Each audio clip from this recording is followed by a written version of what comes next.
Hello, ladies and gentlemen. My name is Connor. I'm a science fiction, political, and philosophy nerd, a Marine Corps and law enforcement veteran, and a never Trump Republican. There is a left-wing guy by the name of Vaush who is popular with libertarian socialists and anarcho-communists. Therefore, he is the furthest left you can be while still not simping for authoritarian communist regimes. He does have cool things to say some of the time. Most of the time he says cringe, but that's totally okay. Don't we all cringe in front of the eyes of God? But one of the things that actually happened a few years ago was Vaush broke down Warhammer 40k. For those of you who don't know, Counterpoints 40k is my main channel. I actually have 100,000 subs and I make a decent amount of revenue off of that. And I break down the universe of Warhammer 40k. It's a science fiction, science fantasy setting that if I try to explain the lore to you immediately, we're just going to be here for 10 hours. So instead of explaining all of the lore to you that you need contextually in order to understand this, what we're instead going to do is we are going to allow Vaush to complain about how conservatives don't understand Warhammer 40k, the setting that I love, and then we're going to break it down and autistically tear apart his argumentation. So without further ado, let's bring Mr. Vaush onto our screen. Let's see what he has to say. Dylan Burns TV, good to see you, brother, says 40k is homosexual. Positive. All right, let's go. So the only reason I'm talking about this is because you guys are, but I want to really quickly describe a setting, and then I want to talk about why that setting is really popular with a lot of far-right people, and then I want to talk about why I think the people who like it for those reasons are really missing the point of that setting, okay? So Warhammer 40k, Bear in mind, I will be autistically pausing this one with no apologies to chat. So you're just going to have to suffer. Your soy's out of the way now, because if you soy every time I say it, you're going to be soying the entire time I talk about it, you know? Warhammer 40k is basically like a broad like media environment. It's like this, it's like the Marvel Cinematic Universe where they've got the comics and the movies and the games. It's like that. It's basically set in the future, about 40,000 years in the future, so coincidentally, where the entirety of the galaxy is being fought over by humans and a bunch of alien races. And it's cool, and there are tabletop games and video games, and a lot of the stuff surrounding it is really awesome. I've played tabletop Warhammer. I have painted miniatures back there, and unpainted miniatures. Video games, I really like Battlefleet Gothic Armada, and I've played a lot of Total War Warhammer 2, though that is Warhammer Fantasy, not 40k. There's a lot of good stuff there. And if any of you are interested in examining it, I strongly encourage you to do so, because there's stuff in there that I think appeals to pretty much anyone. In particular, the subreddit Sig Marxism is a left-leaning... Kill me now. Now, that being said, I think it needs to be remarked before we start that Sargon of Akkad also plays Warhammer 40k and also paints miniatures. So I do think it's funny that I paint and play, Vaush paints and maybe plays, Sargon paints and plays. And so as a result, like we're all like giga political nerds, and yet we all somehow bumped into Warhammer 40k and fell in love. And so Crawling Chaos says the far right people miss the fact that Warhammer is a parody of a fascist regime. I don't think they missed it. I think they don't care. And I also think that it's justified within the setting because you have monsters that are eating the entire galaxy. BizD says, holy shit, Connor's going to have a stroke. Probably. I'm probably going to die in this segment. I'm going to have a cardiovascular incident on stream, and you guys are going to have to watch me die at my desk. So that's going to happen. Be ready for that. Then this is happening, says far right and media literacy, name a more iconic duo, the Crawling Chaos. Listen, guys, you guys cannot be this soy in my chat. I understand we got liberals. I understand we got progressives. I understand that you guys hate the far right. That's totally fine. But please do not be so soy that you think the entire far right doesn't understand that Starship Troopers is a satire. They understand. They don't care. You know why? Because Paul Verhoeven or whatever made the mistake of actually making Starship Troopers cool. It's like a multi-ethnic society. Nobody cares about religion. It's a private economy that can allow you to have incredible wealth. The education system is good. The military actively tries to discourage you from joining the military because they only want volunteers. And you go out and you find bugs that you fight bugs that literally suck the brains out of human beings. It's Paul Verhoeven's fault. He made it cool. He didn't understand the source material. He doesn't understand the difference between fascism and militarism. So that's not our fault. It's not Republicans' fault or right-wingers' fault or fascists' fault that you made cool media that ended up supporting like an authoritarian militarist regime. That's not our fault. Try making it cringe next time, you know? Like you look at like a dude in power armor running across a battlefield in order to slaughter bug creatures that are going to kill all of his friends, and you're like, isn't this cringe? And it's like, no, it's the coolest thing ever. It's actually this meme. I'm gonna show you this meme because it's important. Literally the coolest thing ever meme. Look at this. This is you guys. You guys are going for Starship Troopers in Warhammer 40k. This is you with your media literacy, where you're like, this thing actually sucks, and it's actually the coolest thing ever. That's you. Anyways, Warhammer 40,000 subreddit, which I think is pleasant and nice because it gets around some of the elements of the community that I will talk about in a second. So here's the basic story, and I'm skipping over like everything. Dominic Giada says, Connor, not to be that guy, but how long has Warhammer been around? 1980s. I was never a gamer type, but always appreciated the passion for painting of the figures.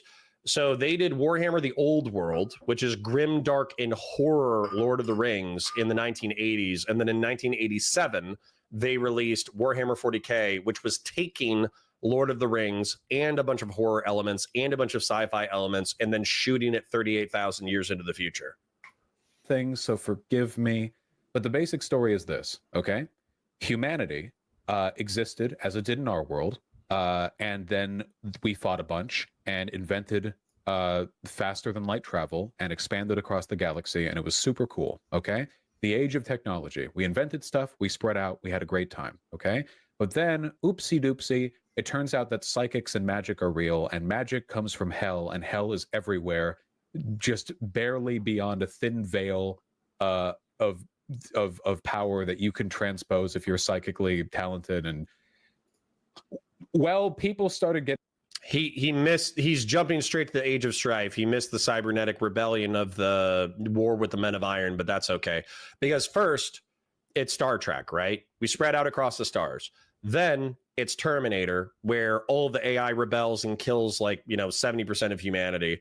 Then it's the Age of Strife, where it turns out hell is real. But that's okay. He's speaking about this guy extemporaneously, and he hasn't done it for a living for 5 years. So I'll allow him this omission. Getting psychic powers and doing cool shit like blowing up entire cities and turning everyone's skin inside out. And they didn't know how to control their powers, and humanity got really, really bad really quickly. And we were spread all over the galaxy, and we had no way of dealing with these issues. And what happened then was the Age of Strife. 5,000 years or so of humanity tearing itself apart, of warp storms encompassing the galaxy so communities couldn't contact each other, planets couldn't hail their home planets, and starships couldn't go into certain systems, and just everything fell to shit, you know? And then around 30,000 years since the birth of Christ, a guy called the Emperor was born, or maybe just made himself. Hold on. LB says, counterpoints, 100% right-wingers have no idea what fascism is, or the machine, or due process, or the First Amendment. Number one, if I'm a never Trump Republican, then I'm technically on the right wing. And even if I'm a quote-unquote liberal conservative, as some of you guys have labeled me, I'm still on the right wing. Center-right, but still right wing. I understand fascism. It's political corporatism and flexible authoritarianism. It's not Umberto Eco's 14 talking points. That is cringe. And it's not palingenetic ultranationalism, because that's not necessary for fascism to exist. That's just a common historical narrative that fascists use in order to appeal to the psychology of the masses in order to seize power. So no, the right wing is probably 90% ignorant on fascism, and 10% of the dissident right understands, actual fascism as espoused by Giovanni Gentile, Hitler, and Mussolini. But the left also has no idea, and as a matter of fact, their definitions are incorrect. So, no, don't hit me with, right wingers don't know anything. Burt, burt, burt. It's like, yeah, lefties also know the wrong thing. You know what I'm saying? Which faction is Vaush a part of? He's a Slaneshi cultist. He's a Slaneshi cultist. He probably showers enough not to be Nurgle. Connor, who is your favorite Primarch and why is it Vulcan? Because he gives good hugs. Self-evident to humanity, and he was super powerful and super cool and super knowledgeable, and he was like, hey, I'm going to unite humanity in a great crusade. So he did that. First, he conquered Earth, called Terra in the future, and then he sent out a bunch of super soldiers across the galaxy to reunite all of humanity and try to turn it into one great imperium of man. And the Emperor was a couple of things. Well, he was fiercely secular. The Emperor of mankind proposed that his agents spread the imperial truth. And the imperial truth was that there is no God. There are no superstitions, no demons, no angels, no God. There is the material universe and nothing else. One thing the Emperor felt was that with a universe as big as it is, humans had an unfortunate tendency to reduce themselves to superstition when given the chance. And he felt that that hurt humanity. So he suggested that, no, we should militarily enforce secular values. Yes, he's correct so far, and I'm okay with this. Emperor's Children. I don't know if he's... Dude, I don't think he's in shape enough in order to be in Astartes. Like, no offense, but he's gotten skinny, and good for Vaush for getting skinny and losing weight, but I don't see him lifting any weights, bro. If you want to be in Astartes, you got to lift weights, bro. You can't be sleeping on the job there, bro.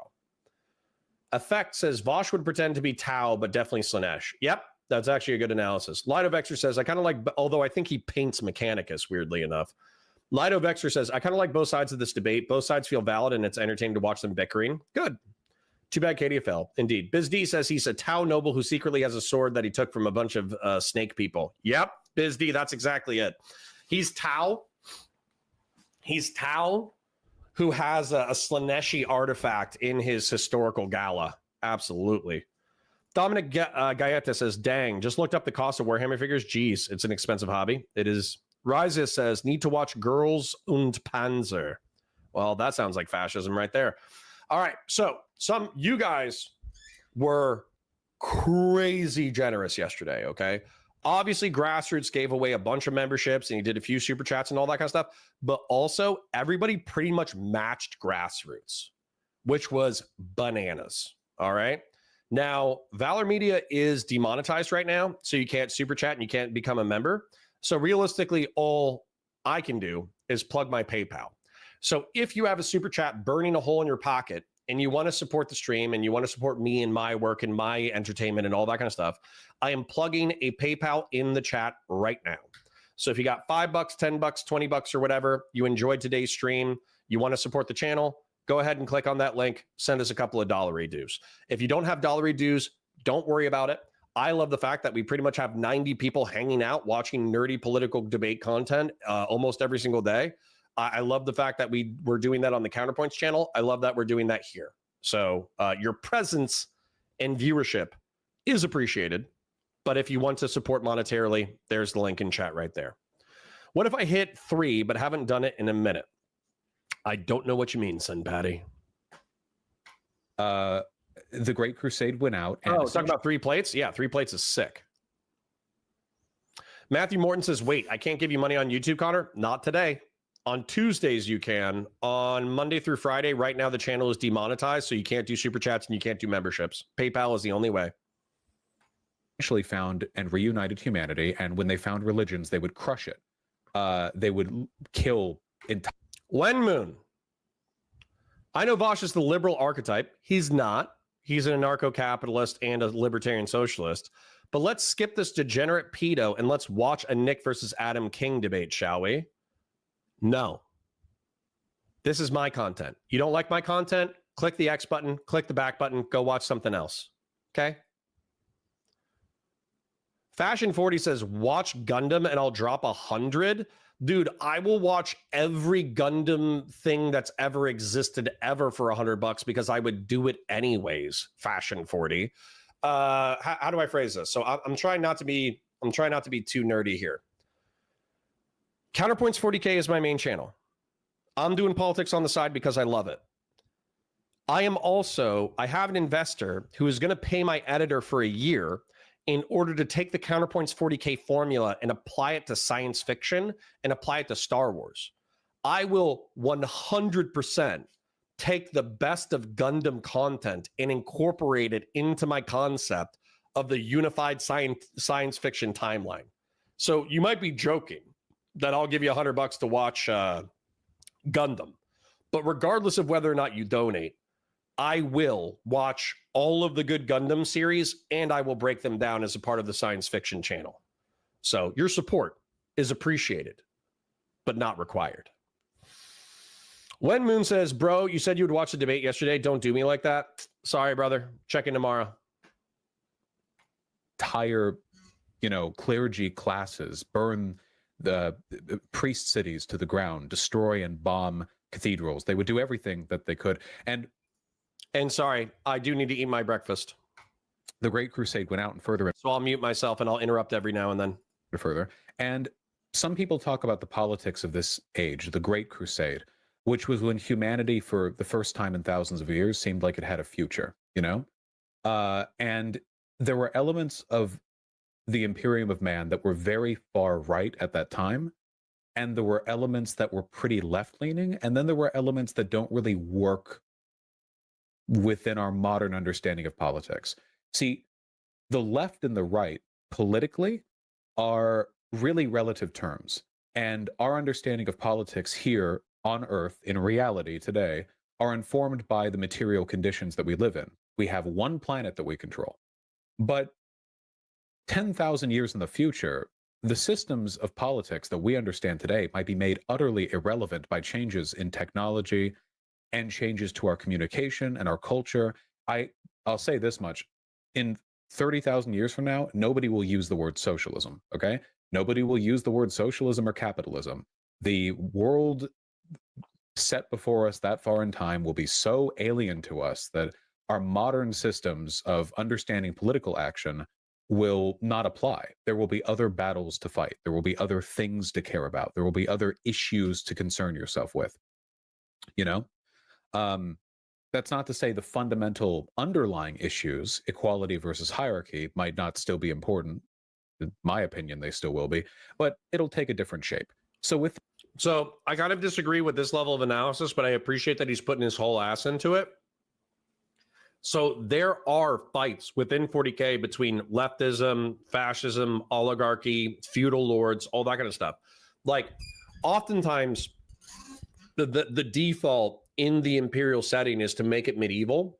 And so they have feudal lords and all that kind of stuff who govern planets. But under the Imperium, you can technically have any form of government you want. You could have a governor, a planetary governor, who is effectively like a union boss over an entire forge world, who works for the Mechanicus, but still has some level of civilian control. And basically they have like a pseudo-socialist society where everybody shares everything. There's no prohibition against that. The only prohibition is that you pay your taxes. That's the only imperial requirement. And so fascism, fascism, communism, all this stuff can exist under the auspices of the Imperium as long as you pay your taxes. So yeah, so I appreciate what he's saying, where like nobody's going to be arguing about socialism or communism or any of that kind of stuff 40,000 years into the future, and so it doesn't exist in the 40K setting. However, that's not entirely true, because if you actually look at like Gene Stealer cult and a lot of rebellions, they oftentimes have like socialist, vanguard, Leninist rhetoric. They're not specific enough to articulate their ideologies fully, but they use modern propaganda in order to justify actions that are in line with these ideologies. Like I would argue the Tau are culturally a fusion between Japanese Gundams, Chinese authoritarianism, and a Hindu caste system. The Tau, they're like blue fish people, blue fish horse goat people who have Gundam suits. They're effectively like a blend of like 3 or 4 Asian cultures under a Chinese authoritarian communist government. It's actually pretty interesting. When Moon says leftism, anarchism, communism are all just liberal deviations. Without liberal order, they wouldn't exist. Bullshit. You're saying they're not even individualist. Liberalism, the root word of liberalism is liberty. Liberty talks about individualism. They're collectivist associations. You can say that they're ideological offshoots of liberalism, because liberalism and mixed economy capitalism came first before socialism was even conceptualized. But even fascism is a response to liberalism. So are you going to say that fascism is a liberal offshoot? Of course not. Fashion 40 says, Connor just did. I look forward to the content. Keep doing your thing. I don't even support DGG this way. Thank you, King. I appreciate it deeply. I'll check my email real quick because I want to shout you out. Thank you, brother. Honestly, that's gonna happen. So Fashion 40, it might take a few months because I'm gonna have to get through like the aliens content and the Predator content and all that kind of stuff. But I promise you, Scouts Honor, within the next, I'll make it even like 6 months, okay? It's June. By the end of the year, I will start breaking down Gundam content in detail and exploring the themes and the lore of the mech machines and all of the violence associated with it. My friend Taze, my editor, he actually has a breakdown of the Iron-Blooded Orphans. I wonder if I could pull it up on YouTube. But Iron-Blooded Orphans Taze. Look at this. So if you, this is going to have to hold you over for now. But this is my buddy Taze. He wrote one essay about Iron-Blooded Orphans. He analyzed the shit out of it. I don't think he has any other videos, and he got 21,000 views. He's actually just like a supremely talented guy. So if you want something to hold yourself over, type in Taze, T-A-E-Z, Gundam Iron-Blooded Orphans, and you'll pop up with his video essay. Anyways, back to 40K. The Imperium of Man, circa the Great Crusade, was it left or right-leaning? Well, some stuff was pretty right-leaning. First of all, due process was more of a suggestion than anything. The military leaders that were sent out, the Primarchs, had a ton of control over the behavior of their armies and the worlds they subjugated. Some of them would treat the worlds they subjugated really, really well, and some of them really wouldn't. There were Primarchs that would attempt to use diplomacy to negotiate with long-lost human colonies. And then there were Primarchs that would send down engines of blood and fire to raise the planets into nothing until the survivors had no choice but to comply. So with that respect, the action of delegating overwhelming political jurisprudence to military officials, that's pretty right-leaning. It's also not something that happens today. You know why? Because right now in the modern world, anyone on Earth can call anyone else on Earth and have it be picked up within a fraction of a second. Nowadays, you don't have to delegate a bunch of authority to generals because the political leaders are always a phone call away. But when the armies are separated by tens of thousands of light years, well, to what extent is it legitimate to give deference to military leaders? I don't have a hard answer. It's a fictional story. I don't have any hardline answer, but it's an interesting question. There's some other stuff there that's definitely very far right, very authoritarian. For example, the Emperor of Mankind was the undisputed master of Emperor of Mankind. There was not a democracy. Democracy was not a thing. The Emperor controlled everything. Planets were controlled by planetary governors who were appointed by the Council of Terra, which was basically just a group of human civilians who interpreted the will of the Emperor and gave it out. There was no democracy anywhere here. Nothing was democratic. It was all authoritarian, directly authoritarian. I love this because if he put this level of analysis into his politics, I would unironically be a fan. Like, obviously, the horse stuff is gross. The lolly stuff is gross. He shouldn't be engaging in any of that kind of stuff. All of the pedo apologia he did as like an argumentative thing, gross. There's so many things about Vaush that are wrong. However, if he put in this level of passion and analysis into politics, he would unironically be a good creator. This is where I think I expressed extreme disappointment in Vaush, because regardless of whatever his moral foibles and failings are, he can be a charismatic, intelligent, insightful person. But like, he doesn't even put this much analysis and passion into his political commentary. What the hell? Checking in with chat. Starhawk says the Imperium is way too decentralized to be considered fascist, as with reference to our understanding today. Trying to map your personal politics to 40k is super cringe. Starhawks, I completely disagree. Fascism, as I've discussed on the channel before, is flexible authoritarianism and political corporatism. The Imperium of Man is 100% a political corporatist entity, and it 100% relies on flexible authoritarianism in order to maintain power. I'm telling you, definitionally, even if the Warhammer 40k creators don't even understand fascism conceptually, it is perfectly in line with Giovanni Gentile's understanding of what fascism should be. So, yeah. OnlyFan models would be gene stealers. They would either be gene stealers or they would be demonettes, Slaneshi demons, who are demons of pleasure. Oh, this is an old Vaush, laugh my ass off. Yeah, he's actually trying. Fashion 40 says, wait, really? Tau go hard like that? Oh, yeah, 100%. Dude, Tau are limited because I don't think they have faster than light travel. So they have to do like sub light speed travel in order to spread their domain. So they can't jump across the entire galaxy. But realistically, from a technological standpoint, they're actually superior to the Imperium in many ways. The Imperium just has more guys. Dominic Galletta says, did you ever read Philip K. Dick's sci-fi stuff or Robert Heinlein? I've read Heinlein. This is happening says, you think they play, but then you're like, oh shit. Yeah. The Tau seem weak until they hit you with like a Gundam plasma shot and nuke your guts. So hold on. Let me pull this up for you real quick. I'm going to show you the Tau real quick. Exodite, Tau, attack, Krieg. There should be a video here.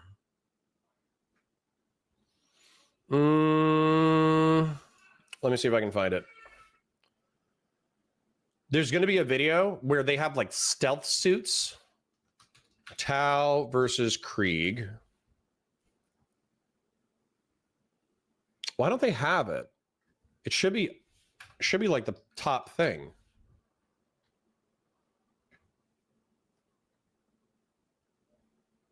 Remind me to pull it up at the end of the stream. I'm not going to waste any time on it. But there's actually a really good battle scene between the Tau and the Death Corps of Krieg. Anyways.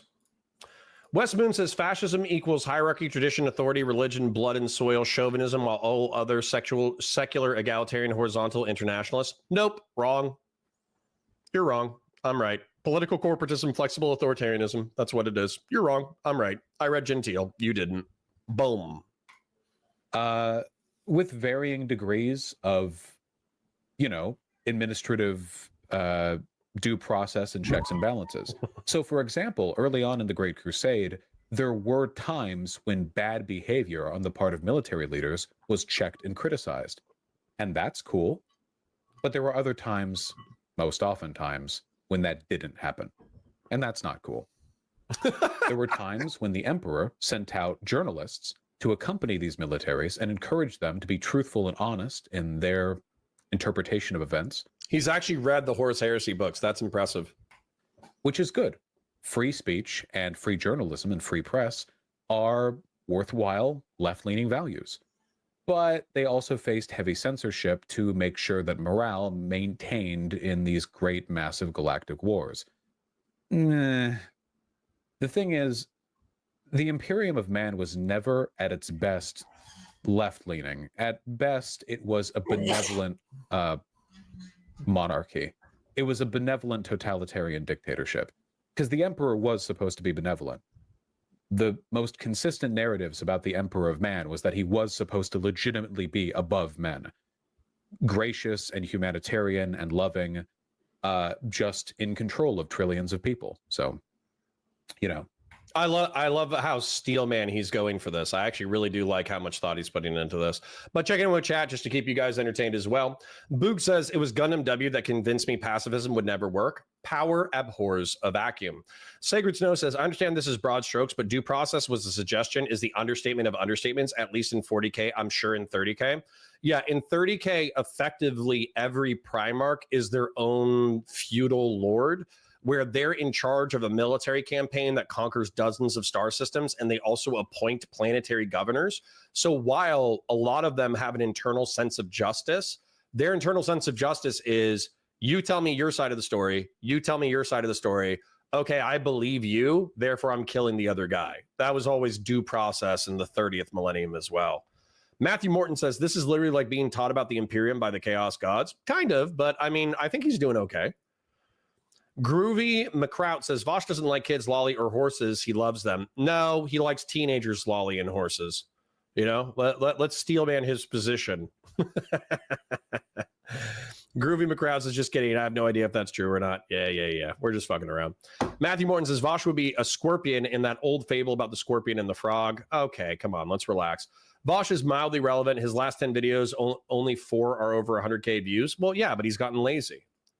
He's gotten lazy. He's decided that he can make enough money just by having half-ass political, lukewarm, ANCAP analysis. It actually sucks.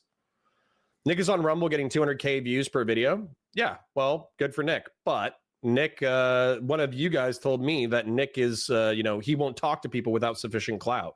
So I guess we got to get clouted up first, huh? Anyways. The math gets a bit tough at that scale. But with time, things got a lot worse. The long story short of it is that there was a betrayal. Some of the Primarchs rebelled. They killed the Emperor, set the galaxy aflame, and left what was remaining of the Imperium of... Wrong! Starhawks, wrong! The Imperium doesn't have an economy in a traditional sense. It's feudal. There is an absence of corporatism. Wrong! One of the most interesting things was Eisenhorn, because you don't get a lot of insight into the civilian world in a lot of books, because it's all focused on the Imperial military, and it's all focused on the militaries of rival factions. In Eisenhorn, they talk like he's boys with a rogue trader. He goes undercover as like a grain merchant. He talks about the mercantile system in the not passport system, but the permit system for rogue traders and merchants within like a solar system. He talks about, no, absolutely wrong. There's actually, what's so cool about Eisenhorn, I read the first book and I thought it was so good, is actually how vibrant it describes the civil society of the Imperium, where if your planet is not at war, you can actually live like a normie civilian life, being like a grain merchant or a forge smith, like I forget what they call it, a blacksmith, or you can be I'm trying to think of it, like a bodyguard or any of that kind of stuff. It only, or like a courtesan. You can be like somebody who goes to court and you're kind of like a prostitute. There's actually it's so rich. Eisenhorn had such a rich description of civilian society that I thought it was fantastic. When Moon says, I've read Gentile, leftist liberal materialist reductionism can be used to describe fascism. For the far right, economic principles are secondary at best. Metaphysics plus blood dictate our worldview.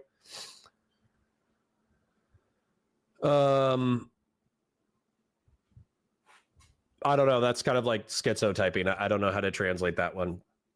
I've read Gentile.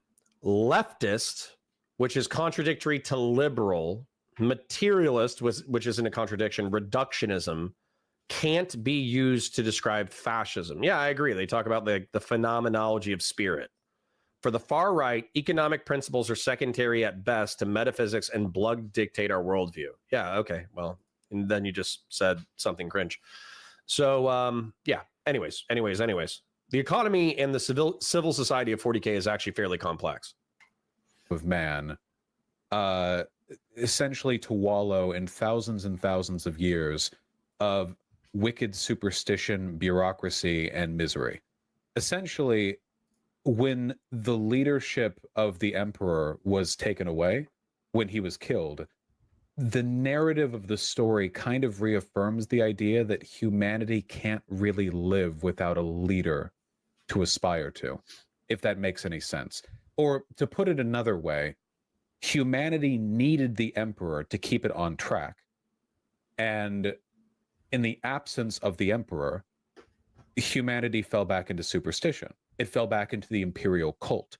Whereas the imperial truth was all about promoting secularism, the imperial cult venerated the emperor, then known as the God Emperor, as the master of mankind and the spiritual divine leader of all of humanity. In the modern Warhammer 40k setting, they are so devoted to this imperial cult that you, your family, and the city that your family lives in can be purged from orbit if it's found out that there are people within your city who are explicitly not of the belief that the emperor is a god. Entire planets and cities have been committed to fire just because they disagreed with the religious, the preacher, the religious, the dictates of the cult. This is partially true, but I think Exterminatus is actually fairly exaggerated. It's not that planets don't get Exterminatus. It's not that they don't Exterminatus planets that have cults on them.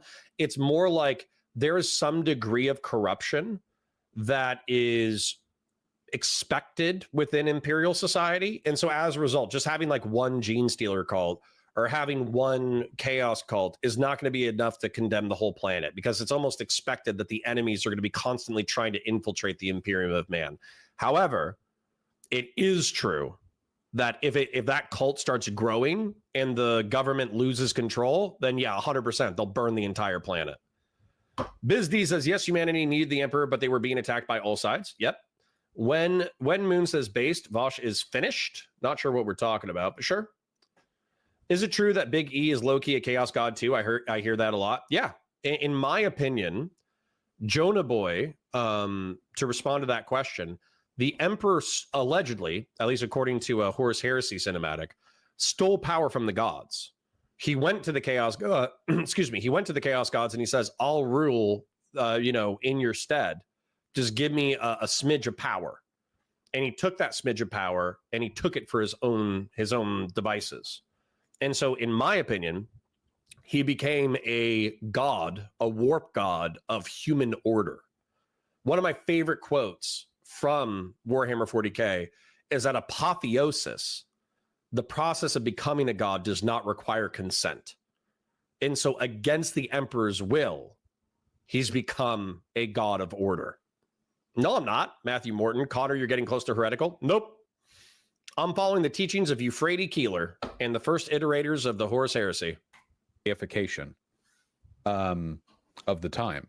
The modern Imperium of Man is incredibly far right in almost every imaginable way. The term is ecclesiarchy. Well, that disagreed with the ecclesiarchy. In almost every imaginable way, the modern 40k is incredibly far right. Overwhelmingly so. Hold on, wait, one person's spamming. Jeez, they were really spamming. My God. So call it the warp god of order. You don't have to use the word chaos, but the warp god of human order. Thought like a bunch of people were spamming spirit science, but it turns out it was just one person. Anyway, there's a reason why I'm getting to all this. Basically, the modern universe of 40k is really complicated to talk about politically because there isn't only the Imperium of Man, there's the million planets they control. The universe in 40k operates as a kind of space feudalism where planets are allowed to operate semi-autonomously as long as they pay their taxes to the Imperium of Man and they commit military forces to them. And that's about it, So some planets are well run and have democracies within their own governments. And then there are other planets that are brutal beyond the wildest imagining of human beings. There are planets where you could be born and live a life that's not that different from our own in terms of quality of life. And there are worlds where fetuses are harvested from birth mothers so they can be trained in the use of firearms at the age of 5 and then sent off to die in war at 15 while wearing the gear that's been passed down through 17 generations of guard before them. It really depends where you're born. God, dude, I don't know why people are complaining about this. This is like almost a completely fair analysis. General, so like I'm sure it'll get cringe soon, but for now, this is a fairly fair analysis. General So says, I thought Warhammer was sci-fi. LOL sounds more like fantasy. If anyone has read the books, where would y'all recommend? Eisenhorn. I would recommend starting with Eisenhorn. Anything by Dan Abnett I'm going to recommend. And then also you can start with the Horus Heresy. But bear in mind, what you're asking me, if you go into Eisenhorn, you're effectively a child who doesn't know how to swim, who's jumping into the deep end of the pool with a flotation device on. That's Eisenhorn. If you are jump into the Horus Heresy series, then you're effectively jumping into a hurricane with you're a child who doesn't know how to swim, who's jumping into a hurricane. So either way, you're kind of screwed. Jonah Boy says, he really went to the Chaos Gods and did the meme, can I have your power to spread our influence and ruin everything? Yes. Actually instills order in the galaxy like a boss? Yes. Bo Dickerson says, Connor, is a Tyranid hive mind a god? It's arguable, like the Great Devourer, similar to the Skaven in Warhammer Fantasy. Melody says, if we start making power armor, we need it to be 40k inspired. Agreed. Although the pauldrons are huge. Anyways. Yeah, free. It really, really, really depends. Some planets are livable. Well, Matthew Morton says, General So, is sci-fi fantasy a thing? Because that's probably what it would be. It is. And Star Wars is considered science fantasy, not science fiction, because it doesn't have very hard science elements. It's just kind of like a fantasy setting put in space. And I would argue that Warhammer 40k jumps back and forth between hard science and soft science. But most of them have been choked black and yellow with the smog of the imperial pollution. There are planets where acid rain is a global and constant occurrence, meaning that roofs have to constantly be reinforced as every square inch of the city exposed is constantly eaten away at by an ongoing just rain pounding away at everything. People whose flesh burns away when they walk outside. There are death worlds where humans shouldn't live there, but still do for some reason. There's a lot of variety. When you have a million worlds under the control of the Imperium of Man, there's always going to be variety. God, I wish he put this much passion into his political analysis. Now, the reason why I'm getting through all of this is because in addition to it being like exceedingly far right, it's also miserable for almost all of the things that make it far right, with one caveat, with one exception. The point of Warhammer 40k is that it's miserable. It's literally like the Grimdark. They codified Grimdark practically. Everyone who, if you write a book about 40k or read a book about 40k, anything, just anything about the media makes it exceedingly clear that it was a horrible place to live in. The opening scrawl of 40k makes that clear, that there's nothing, the universe holds nothing of hope, that it's just like Christ, listen to this. This was the beginning of every book that was written in its time. To be a man in such times is to be one amongst untold billions. It is to live in the cruelest and most bloody regime imaginable. This is the tale of these times. It is a universe you can live today if you dare, for this is a dark and terrible era where you will find little comfort or hope. If you want to take part in the adventure, then prepare yourself now. I think this is from the 80s. They don't say that in the most recent ones. Forget the power of technology, science, and common humanity. Forget the promise of progress and understanding, for there is no peace amongst the stars. Only an eternity of carnage and slaughter and the laughter of thirsting gods. That's it. There is only war. I love that. Matthew Morton says, I heard the creators of Warhammer basically wanted to rewrite the Bible, but with way more bro code. Dude, there are so many biblical and mythological references in Warhammer 40k. It's crazy. Like Horace Lupercal, the guy who started the heresy, he basically goes through Jesus's temptation in the desert, but instead of rebuffing the devil, he accepts a pact with the devil. Sanguinius in many ways can be mirrored to Jesus Christ. The emperor himself can also be mirrored to Jesus Christ in a lot of ways. There are so many biblical references and also like ancient battle references where a lot of plots are effectively like the rehashing of medieval battles with a science fantasy laser gun bolter aesthetic. It's fantastic.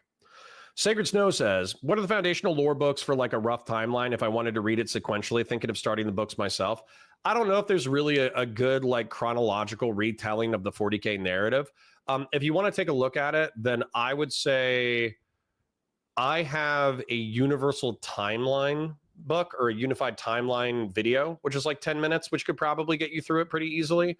And then also, but I mean, if you want to read the book, somebody can recommend in chat. I don't have one that summarizes everything well. Starhawk says space fantasy is a good label for Star Wars. True. Bo Dickerson says Plaster is better than Phaser. Bo Dickerson, Trekkies jumped into my chat and they said that that was wrong. A blaster is effectively a miniaturized plasma gun. It actually shoots gas into a chamber and then superheats it via a crystal and then fires a bolt of plasma out into its targets. All Star Wars weapons are effectively miniaturized plasma guns. A phaser, if I understand it correctly from Star Trek, is something that actually just like deletes reality. So it deletes matter. So a lot of people who are Trekkies, they argue that phasers are superior to blasters and superior to 40k weapons. Biz D says, Eisenhorn is where I started. It was a comprehensible starting point. That's good. Leopards and Faces says, is this Connor watching Vaush or someone watching Connor watch Vaush? No, it's me watching Vaush. World-renowned Geohound says, Connor! And I say, back. Gen X says, Vaush again. Lol, is Vaush fan here? Not yet, but we're watching Vaush break down the politics of Warhammer 40k, so this is kind of like a niche video. I understand if not everybody wants to watch it, but it actually should be pretty fun, especially when he starts talking about how right-wingers don't understand the 40k setting. Leopards and Faces says, hell yeah, brother, my blood angels are led by Christ. Laugh my ass off. Yep. Jonah Boy says, oh, what do you think of the theory that the Emperor basically planned the heresy? He knew... Jonah Boy, I don't think he planned the heresy, but he knew through scrying through the warp that some of his Primarchs would eventually turn on him and that he would have to destroy some of his sons. I think there's a mention in the in one of the books that effectively he has houses for the Primarchs to retire to in the Palace of Terra. Like he has quarters for the Primarchs. But I think there's not enough quarters compared to how many Primarchs there are. And I don't think all of the Primarchs use the quarters. And so if you had to ask me to guess, I think the Emperor was 50-50 on whether or not Perturabo would turn traitor, and he would eventually have to kill Perturabo. And I think he was like 90-10 that he would have to kill Angron, and he would have to put down the World Eaters. World-renowned Geohound says, Connor, my best friend is a huge Warhammer fan. I was never into it until Space Marine 2. I just couldn't stop playing it. Got Space Marine Remastered. I really like being in that world. Any tips for newbies? Tons of tips. So basically, my main channel is Counterpoints 40k. Go ahead and subscribe to that. I would recommend watching my What is Warhammer channel, a video. I would also recommend watching the Unified Timeline. It's kind of like a headcanon, but it's a pretty good headcanon. And then after that, I would just jump in both feet first into the lore. That's what I would do. Set phasers to fabulous. Yep. Major Kill is a great pop channel, but there's plenty of other things like Lutin 09, Luetin 09. Italian Spartacus is somebody that I watched a lot back in the day. They all do Warhammer lore. So why am I going into all this? Well, the point that I'm laboriously trying to get to is that the universe of 40k fucking sucks. So why are there a ton of... Sorry, Jonah Boy asked another important question. Sorry, VOD viewers. And are the Alpha Legion loyalists or not? So Alpha Legion, they were fighting a battle, and they're effectively like the CIA Special Activities Division for Space Marines. They do like sneaky, stabby assassin intel shit, right? Can't find your Warhammer channel? Type in Counterpoints 40k. Look at this. I'm going to show you how easy it is. Go to YouTube. Type in Counterpoints 40k. Boom. 108 subs, 13k views on my last video, 105,000 on my second to last video. We're cooking. We're having a good month. All right, no problem. Then, sorry for being sassy, but it should be pretty easy to find. Alpha Legion, though. Alpha Legion got shown by aliens that effectively there's two choices for the universe. They can fight for the Emperor and be loyalists, at which point there's going to be a 10,000-year war and the galaxy is going to fall apart slowly and humanity is going to die slowly. Or they can fight for chaos and they can end the Imperium quickly and the Imperium will die, but the galaxy as a whole and life within the galaxy will continue to flourish. Those are the two options. Well, the Alpha Legion actually picks the third option because they're sneaky boys. Half of the legions go loyalist and they fight like weird battles that like they're still considered traitors. They still get shot at by loyalist forces, but they do things in order to help loyalist forces. And then half of them do just pure traitor shit. And it's been that way for so long that nobody even knows who is still loyalist and who is still traitor. But when they were presented with the options of destroy the world quickly or destroy the world slowly, they tried to confuse the signal. That way they created a new alternative reality. It's pretty fun. I love Alpha Legion. I think they're great. They're my second favorite after, actually, they might be my first favorite, but I just don't like their color scheme. And I think my first favorite, second to first favorite, it competes in my mind, are Iron Warriors for Chaos Forces. Whatever 4690 says, there are tons of channels that do audio 40k stories as well. True. Sacred Snow says Bricky is pretty good for beginners and is high entertainment value, more of a lore guy than Major Kill. I love how I'm on a politics channel, or at least I'm supposed to be streaming about politics, and we're talking more about 40k, and I still have 80 people. Ask Grok for a link. I mean Gork. Yes, Gork and Mork. World-renowned Geo says, thanks, Connor. I look forward to you explaining this insane universe to me. You're welcome. Leopards and Faces says, do you mostly paint hobby or do you play in tourneys? I don't play in tourneys. I just paint, and then I do casual games. We are all pawns in Trayson's game, indeed. Joda Boy says that tracks so well for them. Laugh my ass off. Yep. Sacred Snow says, Tyranids seem OP. How did they just not devour the entire Milky Way like they did the rest of Deep Space, other than Necrons wiping them out sooner rather than later? Yeah, it's a combination of like Pyrrhic victories for humanity and Necrons. That's the only reason why Tyranids haven't wiped out the entire galaxy. They are super OP. Of far-right people who like to deify elements of the Imperium of Man and use it in the political propaganda that they... Here we go. Here's where we're actually going to get into the political side of things. So if you're like a politics nerd and you just have me running in the background, we'll actually get into the politics momentarily. Create. Why were there so many God Emperor of the United States memes? Why, when you go into a lot of 40k, communities, do you see people who talk about the Imperium of Man and use the language of the Imperium of Man as though it was like a cool and good place to live in? You guys have noticed that, right? I mean, for God's sake, look at this. I saw this all the time back in 2016. They photoshopped Donald Trump's head onto the God Emperor of Mankind. And I mean, it's nice, funny memes or whatever. It's like nice LARPing, but like in the story, this guy failed. Right? This guy died. The guy they photoshopped Donald Trump's head onto here failed to control his empire, died in a rebellion, and has to sit in a corpse throne while over thousands of years the Imperium of Man that he built rots. So why is he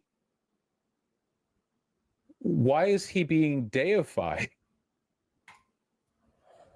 Okay, whatever 4690 says, because the right wing has humor, brother, I have a feeling that I'm just going to repeat myself 10 times over the next 30 minutes, okay? The reason why he's being deified is because, number one, it's partially sarcastic, and number two, because the Emperor of Mankind is supposed to be the pinnacle of humanity. So they're kind of joking, tongue-in-cheek. There are people who are legitimate cultists after Trump, but they're joking that Donald Trump is the peak of what humanity has to offer. Yeah, Bo Dickerson says Big E succeeded in his goal of unification. Yeah, relatively speaking, but now his empire is slowly collapsing. Starhawk says, because it's fun to engage in behavior in fiction in a way that you can't or wouldn't in real life. F me, this lefty talking point gets so exhausting. Brother, put on your seatbelt. You're trying to say channers know what actually happens in stories? I do think so, because many times, you see this type of behavior in communities that are fans of 40k. And the first thing you learn about 40k is like the Horus Heresy, which is what tells you what happened here with the Emperor. They know the history. They know that they're deifying Trump by associating him with an icon where in media, that icon was a failure who rots now on a throne while everything he built dies. My suggestion is that they don't actually care, that the aesthetics of authoritarianism and militarism are so important to the far right that they don't actually care that they're borrowing symbology from media that explicitly disagrees with their conclusions. Games Workshop, as shitty of a company as it is, put out a statement affirming their support of Black Lives Matter and saying people who disagree with Black Lives Matter essentially can just fucking leave the hobby for all they care. That caused a lot of people to get angry. They also actually demanded that the formerly known as Arch Warhammer YouTuber, now known as Arch, disassociate with their brand because the dude was a neo-Nazi. Or at least like a fash. I forget the details. So Games Workshop isn't super far right. And what's more, the super far right empire in the media they produced sucks. And a lot of why it sucks is because it's far right. The worst parts of living in the Imperium are the religious fanaticism, are the authoritarianism, are the hypermilitarism. But these are all of the things that the people on the far right tend to deify. Okay, I think this is silly, and I'm going to show you why momentarily. Sacred Snow says, Trump as the Emperor of Mankind, at least make it Napoleon, make it make sense. Trump is like Abaddon, many chaotic allegiances, and takes the 13 tries to destroy Acadia. But listen, it's not just Trump, okay? It's not just Trump, okay?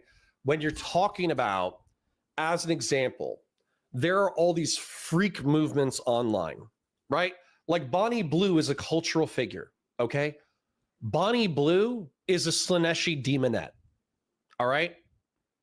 Hold on. I have to pull up cultural references in order for you to understand this, okay? Google Bonnie Blue. Let me make sure my safe search is on before I go ahead and flip over to images. Okay. So Bonnie Blue, for those of you who don't know, is a pornographic actress who has slept with 1,000 men within 24 hours and had a plan to be put into a like glass cage and mistreated by people for her own satisfaction. She's actually like a total nutbag who should be committed to an insane asylum. She is a Slaneshi demonette. Okay? A demonette is a worshiper of the god of excess who effectively like murder kills mortals until they're dead. You know what I'm saying? That's basically Bonnie Blue. And then there was the I'm trying to think of it. There was like the, what do they call it? Is it bug chasers or something like that? Bug chasers are human beings who fetishize catching STDs and as a result actively try to have unprotected sex so they eventually catch STDs. Do you know who would be a fan of that? The god of rot, Nurgle. He would love that. He would think that was the coolest thing ever. Okay? This guy, he would love bug chasers. He would think they were the most amazing people on the planet. They would 100% be Nurgle cultists. The god of change, weirdly enough, his name is Tzeentch. Progressives would love Tzeentch. You know why? Because Tzeentch loves change for change's sake. He loves mutation for mutation's sake. He loves endlessly iterating things in order to perpetually pursue knowledge. Progressives would love Tzeentch. So the whole point of that, Khorne, though, I don't think there's like really like a real mainstream, although the red pill would love Khorne. Actually, that's perfect. I'll go ahead and analogize that.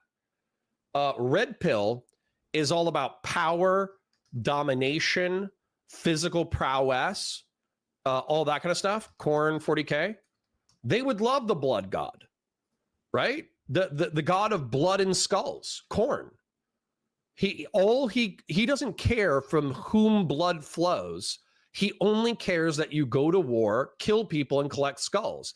And if you look at the rhetoric of the red pill, is this an exaggeration of the red pill?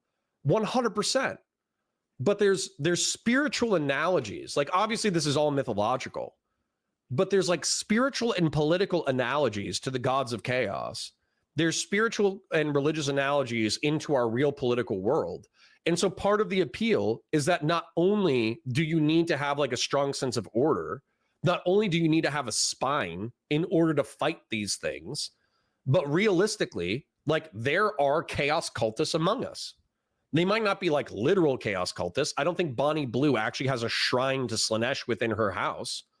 But in many ways, she worships Slanesh, especially if you consider the Jordan Peterson quote of effectively, you are what you worship, right? She behaves in a way that worships excess and sex. Len Moon says, when can we talk about Jewish supremacy? Feels topical currently? No, that's not related to this. No, talk about Jewish supremacy when we watch another Nick Fuentes segment. Jesus Christ, bud. Imagine thinking liberalism isn't totalitarian and authoritarian. Listen, Wen Moon, if you want to say liberalism is totalitarian in that enforces the liberal perspective on everyone, good. I love it. Fantastic. Gen X, the right has humor. Ha ha ha. They don't even understand parody or irony. Their humor, like the grammar, is that of a fifth grader at best. No, plenty of people understand this. I understand this. Vast swaths of the right wing understand this. They don't care. Bo Dickerson says, making a sci-fi game about space Nazis attracts real Nazis. Games Workshop shocked Pikachu face. Relatively speaking. Christian Blair says, got her banned from OnlyFans. True. Leopards and Faces says, lol. Gen X says, liberalism is quite literally not authoritarian by definition and in practice. What the Groypers are trying to say is that liberalism does not tolerate authoritarian competition. If you try to subvert a liberal system and replace it with an authoritarian system, liberalism will resist you with force. That's what they're really realistically saying. Too bad there are plenty of other porn hosting sites you can go to. Yep. Sacred Snow said, did like an hour of the Dave Smith versus Trump panel and did a lot of ME Geo poll. Cool. That's what we did earlier in the show if somebody was asking that. Conservative liberalism says, bug chasers are gift givers. Human psychology is so fucked. Yep. Asmongold is an avatar of Nurgle. Agreed. Starhawk says, when I engage in fiction, I can do so in ways I'm diametrically opposed to in real life. Leftists seem to only be able to engage with fiction in a way that agrees 100% with their worldview. Well, I'm not going to lie, Starhawks. I have difficulty playing with chaos factions because I find them so repulsive. I don't want to be like chaos. I have to like headcanon in Alpha Legion Renegade or headcanon in Iron Warrior Iron Empire in order to get myself to play chaos.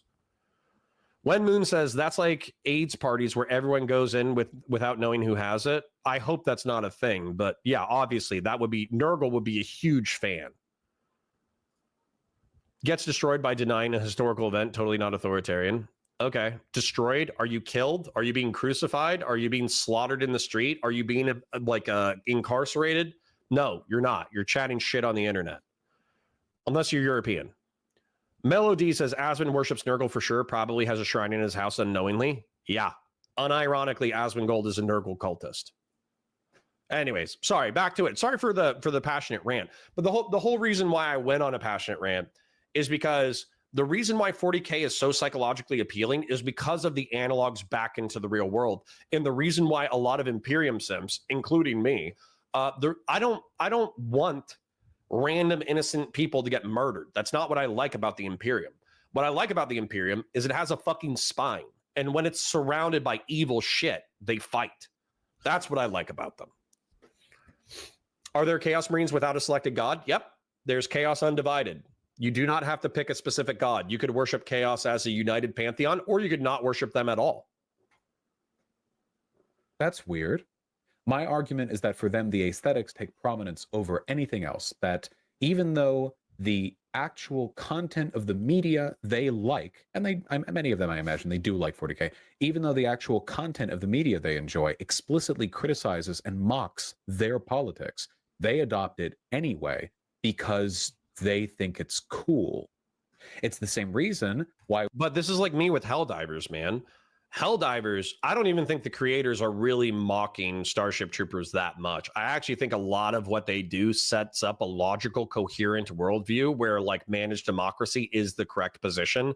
But even if they came out and they were like, oh yeah, Helldivers, which with managed democracy is totally sarcastic. We're totally trying to make fun of everybody who believes in authoritarianism with a blend of liberalism. I think Helldivers 2 is fundamentally correct. I think that freedom with a spine, freedom with the ability and desire and cultural desire to fight for itself is unironically good. So, you know, do I have media illiteracy? Because even though I understand that it could be satirical or making fun of my position, I still think my position is correct and I'm willing to embrace the aesthetics. Yeah, exactly. Don't attack that sweet liberty. Exactly. Unironically.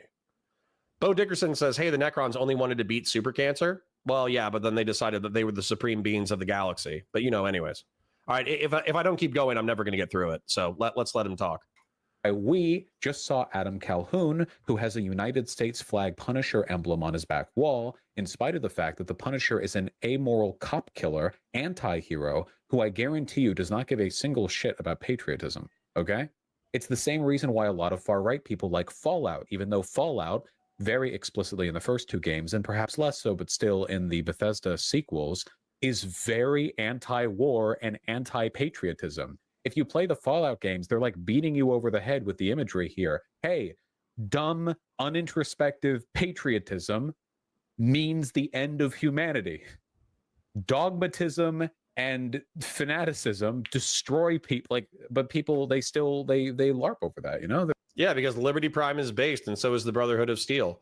Sacred Snow says, I think the only Chaos Marines that follow a specific god is World Eaters for Khorne, Thousand Suns for Tzeentch, Death Guard for Nurgle, and Emperor's Children for Slaanesh.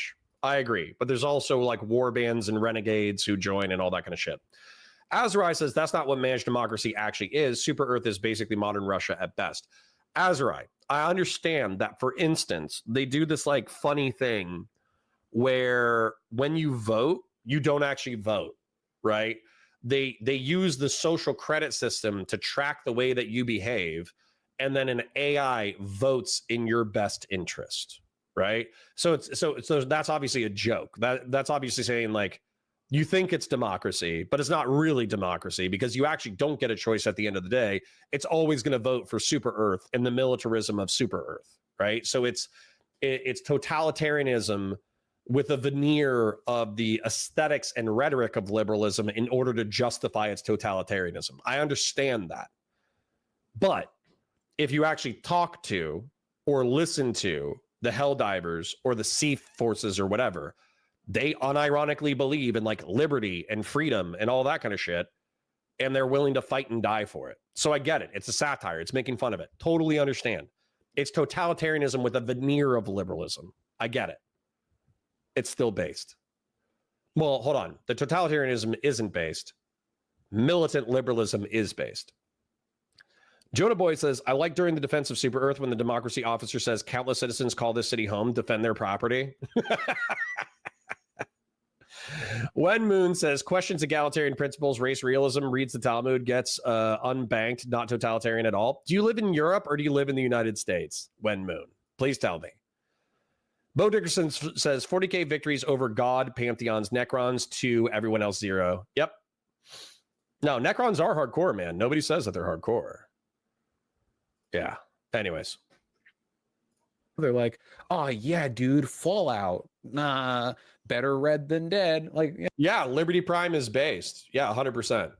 You know, why do people so often on the right do this? Well, part of it is because they have really, really, really bad media comprehension. Seriously, No, we understand it, Vaush. We understand it. We don't care. Conservatives, in my experience, are not great at understanding the messages that media are trying to like deliver to you. Even when it's really obvious, like really, really obvious. But even if they do understand the messaging, I think they just like look past it, you know? Like, yeah. Can I show you something? Like, this is a painting. Now, I think this painting is cool. Okay. Dread is phenomenal. Dread is about a nuclear hellscape with an anarchic civic society that can only have authoritarian police because they don't have the time or resources to police all bad behavior. So cops become judge, jury, and executioner. It's obviously not a good society to live in. And yet Dread, a cop with an ironclad sense of justice who will not break or bend to the most like malevolent criminals that you've ever heard of, who make the cartels in our current world seem like, you know, Care Bears. That's still an awesome story. I hope people don't watch Dread and they're like, oh, secretly Dread is the bad guy. Like, I hope they don't have that impression. They can say, within the context of our modern society, Dread is an authoritarian freak. You can say that. But saying that like Dread is media literacy, Dread is actually the bad guy, I think is so cringe. Okay. Without getting too deep into the specifics, it's a painting of a bunch of like armored super soldiers standing in a big cathedral ship. Okay, it's cool, right? It's shiny. It is shiny. But what does it represent? Well, to me, what it represents is... Ooh, hold on. This is actually where we're going to get into the meat and potatoes, because I have a feeling we're going to disagree with what it represents to both of us. This is going to be interesting.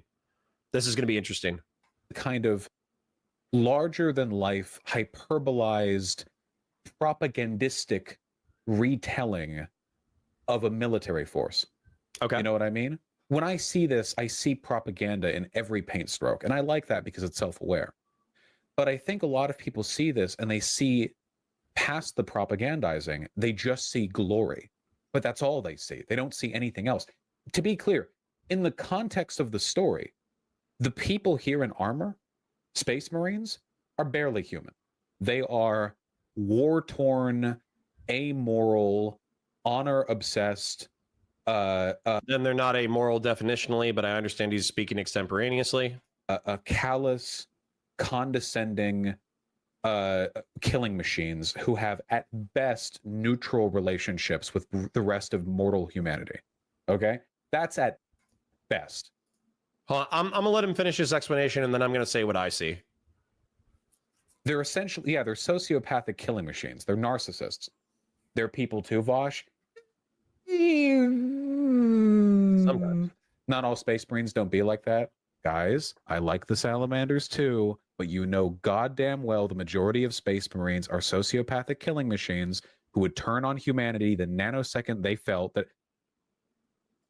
I mean, the Horus Heresy kind of proves his point. Let me tell you what I see. Okay, I do see the veneer of what Vaush is talking about. I do see the glory, right? But what I see over here is I see the glory of a medieval cathedral with a skull in the center. So this is obviously a society that worships death. I see the Primarch, Gilliman, who is like a 14-foot tall, demigod of war, who's wielding the sword of his father, which is in flames. Effectively, he is actually the imperial truth. I'm just now getting, or can you post a PayPal link? Yeah, let me see if I still have it posted. There you go. Thank you, Hannah. As a matter of fact, let me go ahead and thank... I'm sorry if I forget your screen name. I'll just say a single name. But John, thank you for your donation. It means a lot. And I promise you, I will cover Gundam as a part of my sci-fi channel. And Hannah, if you want to throw me a couple of dollary dues, there's the PayPal link. Thank you for asking. So anyways, but I see like the church and all that kind of stuff. And when it comes to the Marines, he's saying, oh, they're narcissist sociopaths. Nobody who reads and enjoys the Space Marine books believes that they're narcissist sociopaths, although obviously there are characters who are like that. What they see is what men have to give up in order to become warriors. Because guess what? War is an inhuman tradition. Human beings are supposed to trade. They're supposed to create. They're supposed to build. They're supposed to love. They're supposed to have families. Okay? So Fashion 40, thank you for reminding me. So that's what human beings are supposed to do. Okay? They're supposed to create and to build and to love and to nurture and all that kind of stuff. But reality is harsh. And reality necessitates, existence itself includes conflict. And so in order for men to become masters of conflict, they oftentimes have to give up vast swaths of their personality. They can't be nurturing. They can't be loving, except for in like a fraternal way. They can be mentors, but they can't be lovers or fathers. They have to be warriors. They have to be willing to kill vast parts of their personality in order to become inhuman enough that slaughter is their only vocation. And so while he's saying, oh, they're narcissistic sociopaths, it's like, no, Space Marines are actually showing you what is necessary to become a master of warfare. And what I love about the Space Marine armor as well is we have, look at this art, right? The Victrix helmet. It's the double-headed eagle with the sigil of Ultramar perfectly crafted onto it, is that these are artisans of war. The way that a artist, a sculptor, a sculptor, a painter, the way that they treat art is the way that Space Marines treat death. And so because they treat dealing death as an art form, their armor is emblazoned with non-functional aesthetic flourishes that show that they are the confident masters of death. And so you can view this as all negative. But for me, particularly as a law enforcement veteran and a military veteran, I recognize that I had to isolate and cut off parts of my humanity in order to operate during high stress environments. And then I also recognize that you can fall in love with conflict. And so, no, I don't agree that these are narcissistic, self-worshiping sociopaths. A lot of these people are dutiful. He said honor bound immediately after saying they were narcissistic. They have a code of honor that they will follow into the grave. And that, in a lot of senses, is noble. So if you want to make fun of everything that I just said, you go ahead. But through my experiences with the real world and my experiences with the media, some of this shit is just cool. Some of this is just awesome. Some of this is just true in like a mythological sense. So yeah, I don't agree with Vaush's summary of Space Marines at all. I feel like it's woefully shallow. Woman542 says, I don't know, the Salamanders seem pretty caring and nurturing, at least compared to the Night Lords and Iron Wars. They 100% are. And the Salamanders, but bear in mind, they will genocide every other alien race. They will kill Eldar children. They will kill Tau children.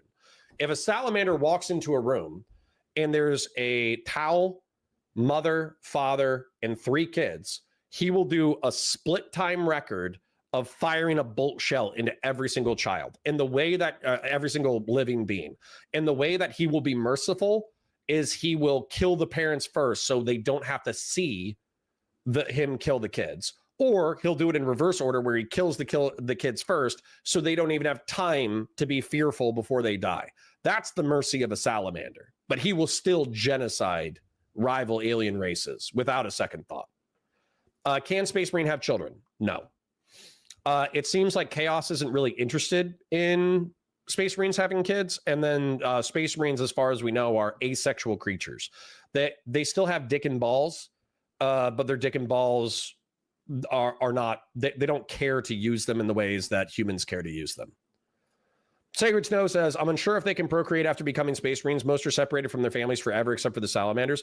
They mostly adopt. The few times that I've seen stories of renegade Marines running away and having a family, quote unquote, they find like a widow and they just live there in a sexless marriage, you know, doing farm chores and taking care of the family. Fung Dark says, I've heard of Devin Larat talk about the monster you just create within yourself to operate optimally in battle. Yep. Starhawk says Ultramarines and Crimson Fists are also relatively chill, especially compared to a bunch of other chapters. Sacred Snow says, yeah, but F the Eldar. They had it all F'd everything. At least the Necrons had motivation to F up everything. Revenge is a powerful instinct. Yeah. And so that's where I feel like Vaush is bemoaning the right-wing shallow analysis of media. Meanwhile, he himself has a pretty shallow analysis of the media. But anyways, I digress. Not all Space Marines don't be like that. Guys, I like the Salamanders too, but you know goddamn well the majority of Space Marines are sociopathic killing machines who would turn on humanity the nanosecond they felt that this already happened, guys. No idea, Melody. You need to research that on your own time. This already fucking happened, guys. Come on. Yeah, but that was the point, was to contrast the morality between the traitors and the loyalists. The loyalists prioritized humanity over their own ambitions and in some ways became slaves to war and slaves to humanity for the rest of all existence. Whereas the heretics, the people who followed Horus into damnation, they worshiped themselves as transhuman gods who deserve to rule all of the galaxy. So there's actually like a religious thing of, do you worship yourself or do you worship something outside of yourself? That's another mythological religious precept that is like infused into the morality of Space Marines. Melody says, I thought I was talking to an expert. Okay, well, my instinct is that they're hung. You know, my instinct is that Marines have basically a hammer, a sledgehammer hanging between their legs. Wildman 542 says Renegade Marine stories about raising a widow's kids on a farm sounds like pro stepfather propaganda. Sure. Jonah says, I heard Sanguinius was friends with the Silent King or the Necrons, but I don't know if that's true. The lore is so vast, fake news spreads just as easily. Laugh my ass off. There's something where the Silent King shows up with a death mask of Sanguinius on. I don't know the story between them interacting in the past. I don't know the story, but there is something where he approaches Dante with a death mask, Sanguinius's death mask, and says that they knew each other. I don't know if it's true. What about the sisters? Are they packing grip? Oh, yeah, 100%. Very well endowed in whichever way suits you best. Death Lily 76 does disagree. Humans evolutionary and historically are the most violent primates to ever exist. Death Lily, so if I said inhuman, I misspoke the way that Vaush did. I don't mean inhuman in that it's not a part of our nature. It's absolute, like war and conflict is 100% a part of our nature. What I'm trying to say though is that in order to be good at conflict, in order to be good at warfare, you have to cut off the other parts of your personality. You have to cut off your empathy. You have to cut off your nurturing side. You have to cut off your sense of care, right? You can care about your fellow tribesmen. You can care about your fraternal warrior brothers, but you cannot care about civilians in a way that's going to break you emotionally, and you cannot care about the enemy in a way that's going to break you emotionally. Connor breaks 60 viewers ceiling by tapping into DGG. Brother, we were at, like, if we're talking about politics, we were breaking 100. I think the reason why we're dropping down below 70 right now is because we're talking about Warhammer 40k infused with politics.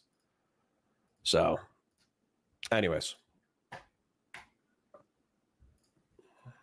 I haven't forgotten the Horus Heresy. Also, even the best Space Marine chapters kidnap human children and torture them for like a decade until they're ready to have skin implants and turn into Space Marines. Okay, don't paint over this. I know they look nice in their armor, okay? But men are men, and these are not the best of them. They're just the tallest of them. That's wrong. The point. The point of all this media is that you can give people as much power as you want. It doesn't make them better. The whole point of the 40k wrong story is that the more authority you give people, this does not necessarily correspond to a positive increase in the extent to which they can contribute positively to the world around them. The Space Marines are superhuman, sure, but they're shown to be boastful and prideful and often quite sociopathic. And the Primarchs are all daddy issue bitch babies. The Emperor himself, the best of humanity, was unable to understand the problems with how he treated the people beneath him.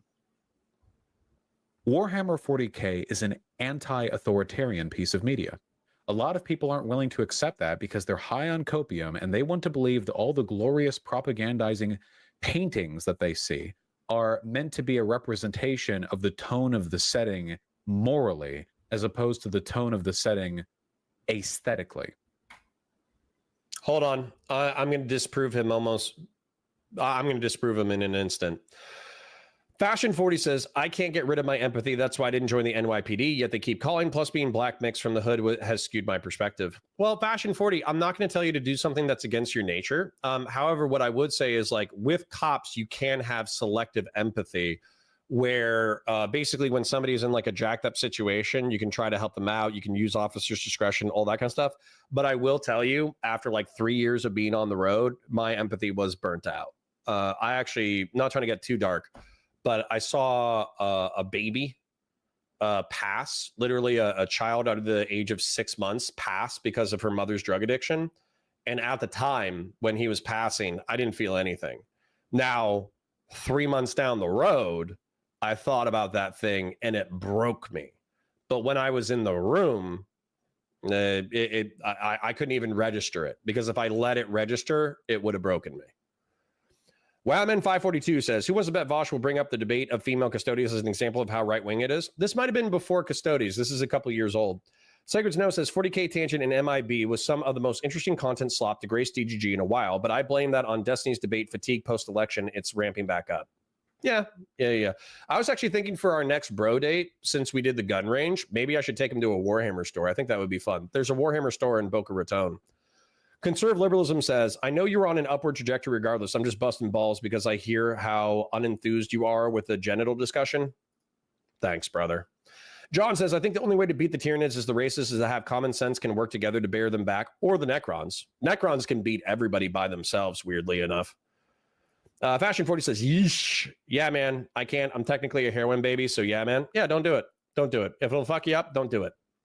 Anyways, let's let Vaush continue to talk. However, I disagree with him, and let me disprove him wrong real quick. Hell's Reach is an excellent piece of media. It's about the Black Templars, who are some of the most fanatical, murderous freaks on the planet, in the galaxy. And it's about Helbrecht. No, not Helbrecht. It's about, come on, Hell's Reach. Grimaldus. Grimaldus is a chaplain. And he has a sense of doom about the planet of Armageddon.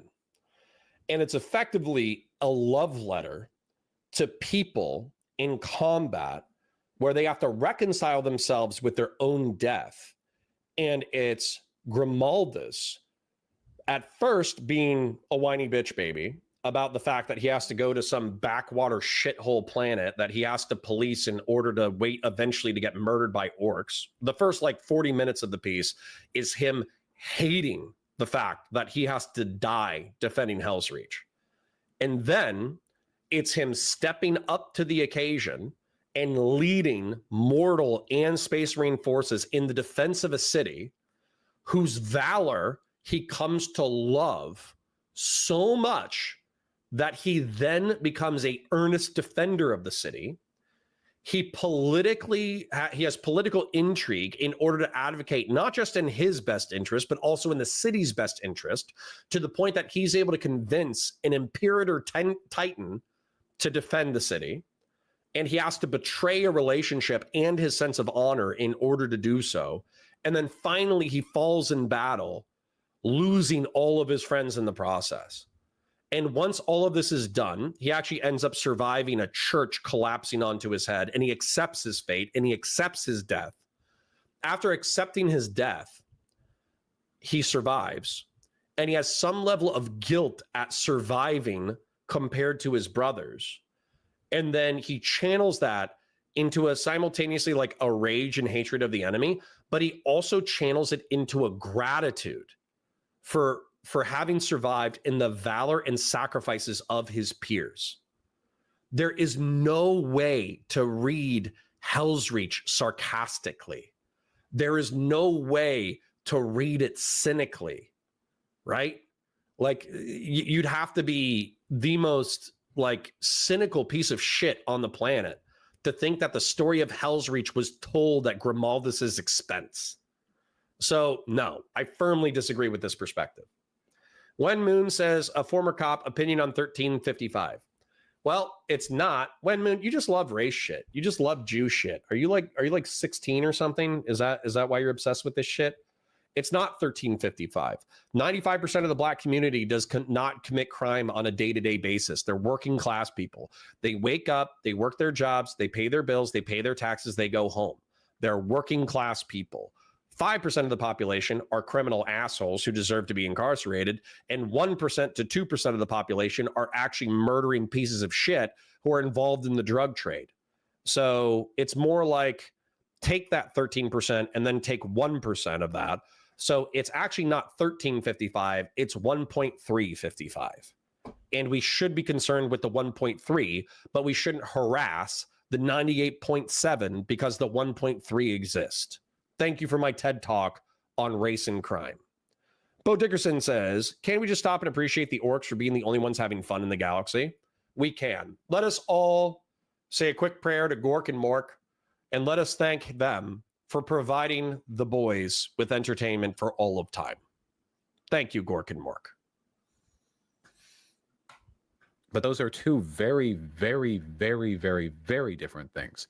And I hope you all understand that, right? Now, there's nothing wrong with enjoying that media, by the way. If you like... Yeah, conservative liberalism says 1.3% is what Hillary Clinton called super predators.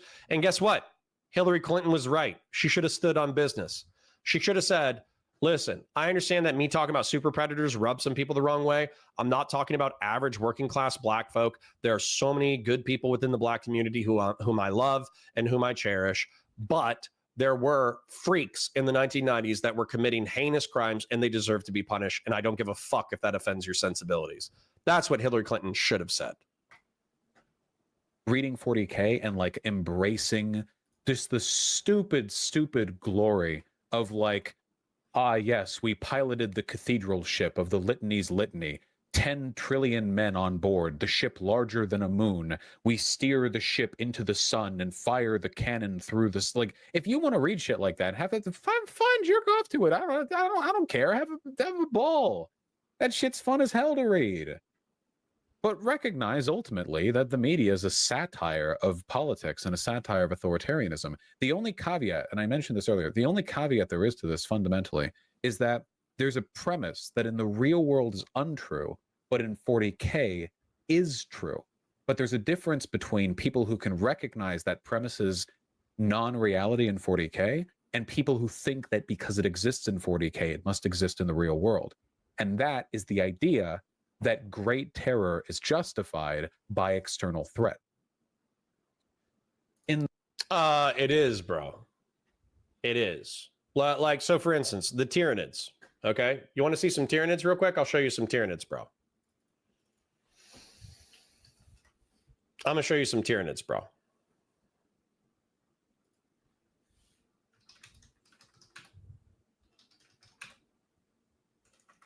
Space Marine 2 cinematic trailer.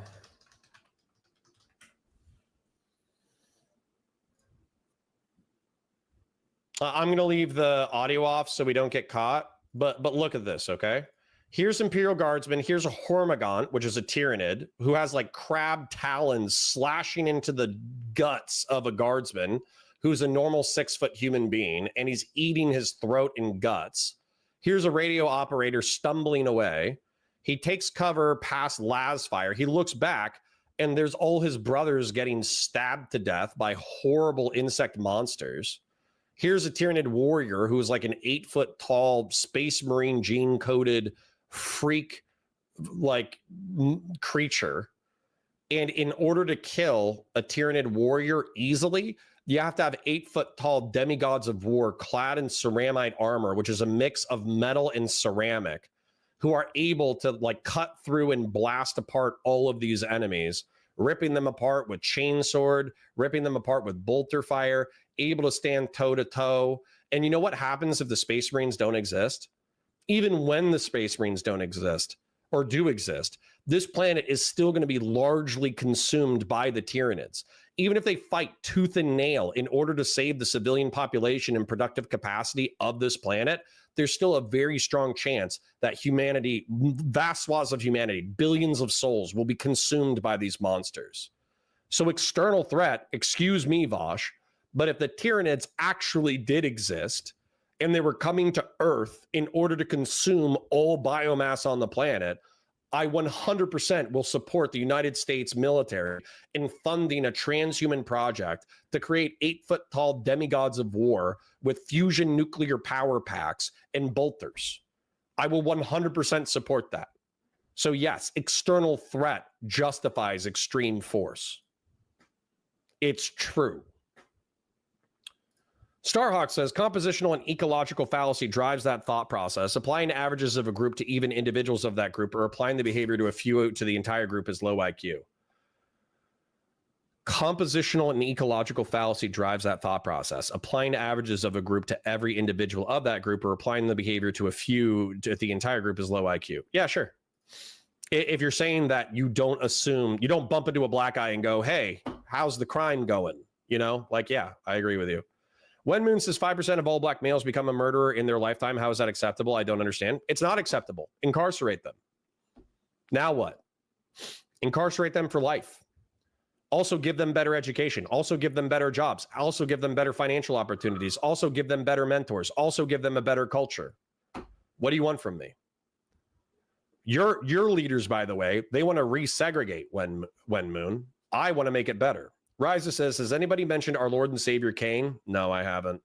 Compass Arcane, I haven't read those series yet. Anyways, we'll get back to the content momentarily, but chat's popping off, and well, they're not popping off, but they're having fun. Cameron Mosley says, Boss would probably agree with the Tyranids and say that Vaush would say that, and say that they're in the right because humans are so bad. Well, he hasn't said that yet. Let's not straw man the man. Wowman says, who would win in a fight between 10 Tyranids and 10 Xenomorphs? Where both groups are trapped in a spaceship and are all very hungry? I don't know. It depends on which Tyranids it is. If the Xenomorphs have a queen, then it's definitely competitive. If the Tyranids are all Gaunts, I think that the Xenomorph drones would win. If they have a warrior with them, though, I think it's either a fair fight or the Tyranids could win, because they also have ballistic weapons too. They're not all claws. This is happening says, I think you're overall correct about Vaush, but in this case, I think he's saying humans on Earth are not comparable to Tyranids in terms of existential threat that justify authoritarianism. Sure. I think you can negotiate with an Iranian. I don't think Iranians are as big of a threat as Tyranids or Necrons or Eldar or any of that kind of stuff. I agree with that. Sacred Snow says, I will volunteer to undergo the Space Marine process if the Tyranids are real. Agreed. Whatever says, violence is the ultimate form of authority. True. Thank you for the Starship Troopers quote. Hopefully I get assigned to Vulcan. Hopefully I get assigned to Sanguinius or Roboot Gilliman. Wen Moon says, let's pull up a racial IQ map when IQ becomes a topic of slander. Okay. Wen Moon, this is not, I appreciate you, injecting like Jew and black stuff into here. That way we can mix a little bit of politics into the segment or whatever. But you might have autism. And the reason why I'm saying that you have autism is because we're talking about Warhammer 40k, the politics and setup of Warhammer 40k, its real world analogs, and whether or not you have to understand 40k in a purely satirical and ironic and sarcastic sense, where any form of justified violence or any form of violence is actually bad because the authors of the universe are trying to criticize authoritarianism and violence, or if there's parts of it that are satirical or hyperbolized, but there's parts of it that are earnest that actually speak to the human condition. That's a conversation that we're having. But Wen Moon, if you insist on talking about average IQ, then I hope that you Google something called the Flynn effect. Within the past century, average IQ in human beings has gone up by 15 points. And it's not because we've gotten smarter. It's because we started using more abstract thinking in our day-to-day lives. And so what I would put to you is that vast swaths of America, probably working class whites along with blacks, and then also the world at large has not completely come to terms with abstract thinking as a part of their day-to-day life. And so what we can expect over the next century to 2 centuries as we modernize, providing that we don't blow ourselves up, is that average IQ is going to increase about 15 points.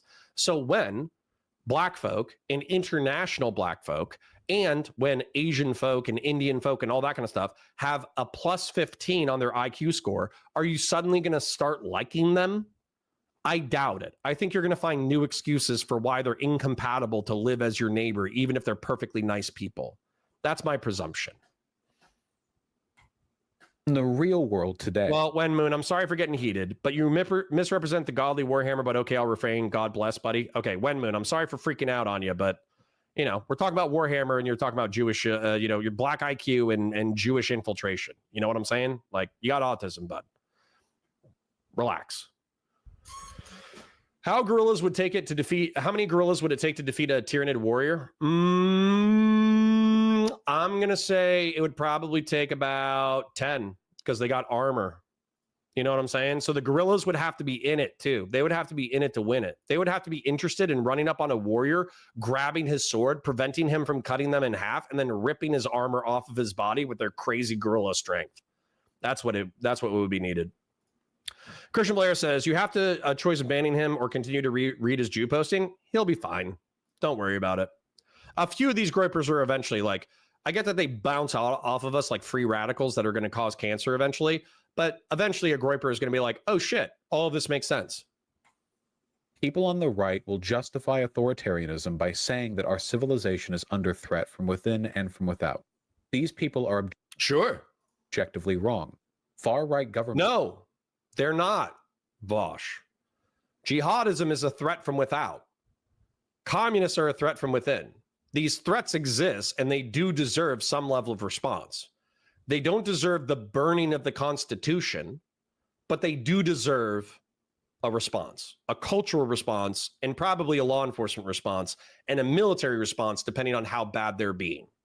So, wrong again.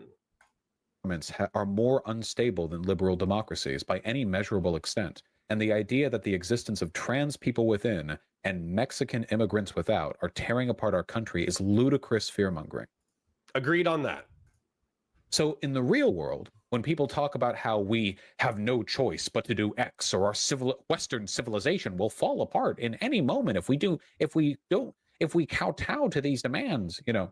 Oh, that was a Jordan Peterson reference. That's rude. He's not even the one doing that. Well, I guess he does talk about cultural Marxism. They're wrong. However, in the universe of Warhammer 40,000, there is an argument to be made that ruthless, unrelenting authoritarianism and military supremacy is justified because the threats to humanity are real. And in the context of 40k, this is true. This is completely true. Not all the bad stuff the Imperium of Man does is justified, but authoritarianism and military supremacy are necessary parts of self-defense in that universe.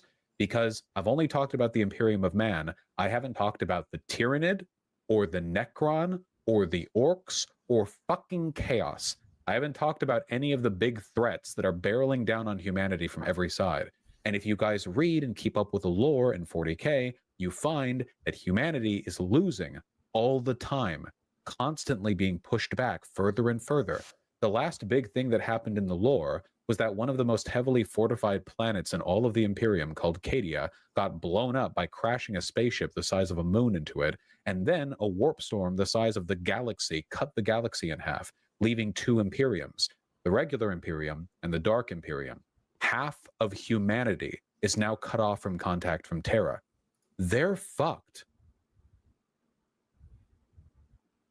Now, in 40k, in that universe, relentless authoritarianism and military supremacy and sending children to work in factories when they're 10 years old might actually be the only way those humans as a species can survive. And guys, for those of you who have read 40k, you agree, right? Not making this up. Humanity is constantly losing. Even with everything the Imperium does, they lose every year. More planets fall. Yeah, it's very fucked. And that's why it's Grimdark. Because it's a fantasy universe where even the worst excesses of human military encroachment can't save us. That's what makes it Grimdark. That there is no hope. That even the worst case scenario, where we bleed away all of our humanity into putting everything towards our military, where we give away all of our rights, everything we have, that's still not enough. That's what makes it Grimdark. Right. So hold on. This is important, though. The question that is constantly being asked in Warhammer media is, what do you do when you face the end? That's the question that's being asked. Do you compromise your principles? Do you pray to dark gods? Do you cower and wait for the end? Like, what do you do when you're facing the end? Because the truth is, I hate to break this to you, chat, we're all mortal creatures. And so we will all face our end, and we will all face challenges to our principles. So what kind of person are you? When there's pressure, when you're facing death, when you're facing disease, when you're facing suffering, what kind of person are you, and how do you react? And oftentimes in Warhammer 40k, it's a mythological analogy, but they show you the varied paths that you can choose. You can choose to die with honor. You can fight until the bitter end. You can make pacts with dark beings in order to survive. You can do all of these things in the real world in a metaphorical sense. So yeah, like he can. I understand and I appreciate his concession that effectively these things might be necessary in the 40k universe, but the whole point of it is raging against the dying of the light. In some ways, we are all raging against the dying of a light. We are all raging against our own mortality. So what kind of person do you become when you're staring down the barrel of a gun? That's the question. I love it. I love 40k. This is why I love 40k. Sacred Snow says, what are Vaush's ads on escaping Thunder Warrior execution if he shows them this video in terms of showing potential? 0. You don't escape the Thunder Wars. You just hope that they kill you quickly. Whatever says, Vaush is proof you can be a terrible person and liked as long as you're charming. I mean, that's all of social media, right? True Zealot says, dumb take. Monarchy doesn't work because it's less stable. Gives example of a last battle in a war, like democracies never lose ever. Well, I don't think that's necessarily the point being made. I think that Vaush is saying that you can compromise all of your principles and still lose. That's what he's saying. And so the inference from my perspective would be, okay, so how do you fight and die well?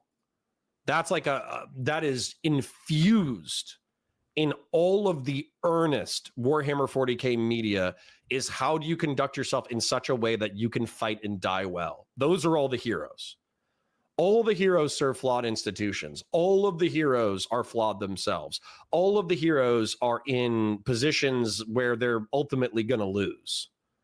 But how do you conduct yourself when you know you're going to lose? And some people do well and some people do terrible things.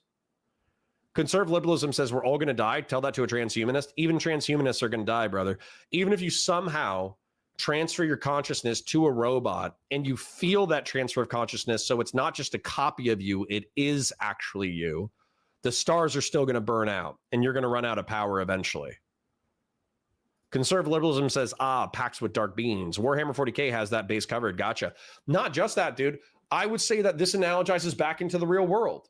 In my opinion, JD Vance has given up his sense of truth, his sense of principle, his Christian ethic in order to make a bargain for power. I don't think that he might delude himself into thinking that he's like a devout Christian. I think his policies that have been unnecessarily cruel and vicious and deadly for hundreds of thousands of people are not compatible with a Catholic worldview unless you've made a bargain with power. In my mind, JD Vance has made a pact with dark forces.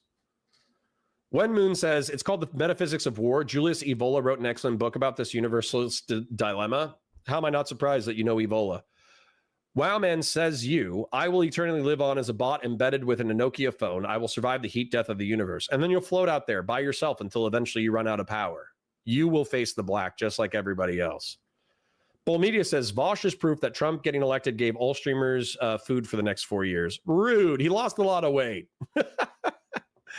Bo says, Vaush is a gene stealer converted over Emperor Man bad. The ears are a dead giveaway. Rude. Conservative liberalism says everyone always thinks they're the good guy. I'm sure JD is no exception. Yeah, I'm sure he's self-deluding. But he still made a pact with dark forces in order to obtain power. And right-leaning people like it because they don't realize that that's satire. They look at that element of 40K and think, wow, you're right. Mexicans are just like the Necrons. Wrong. So wrong. Even if you were trying to be racist, I think he was intentionally trying not to be racist. The Mexicans are not like Necrons. I'm trying to think of what would Mexicans be. They're simultaneously industrious, but there's a lot of them. They have a lot of sex. I'll think about it. But I don't want to make it too racist. But basically, like, Necrons is a poor racist analogy. I'll say that. People are like Slanesh, and I don't know, Muslims are corn, and they read that and they soy and they cream their little fucking board shorts, cargo shorts with the pockets. That's what they think. No, that's not what they think.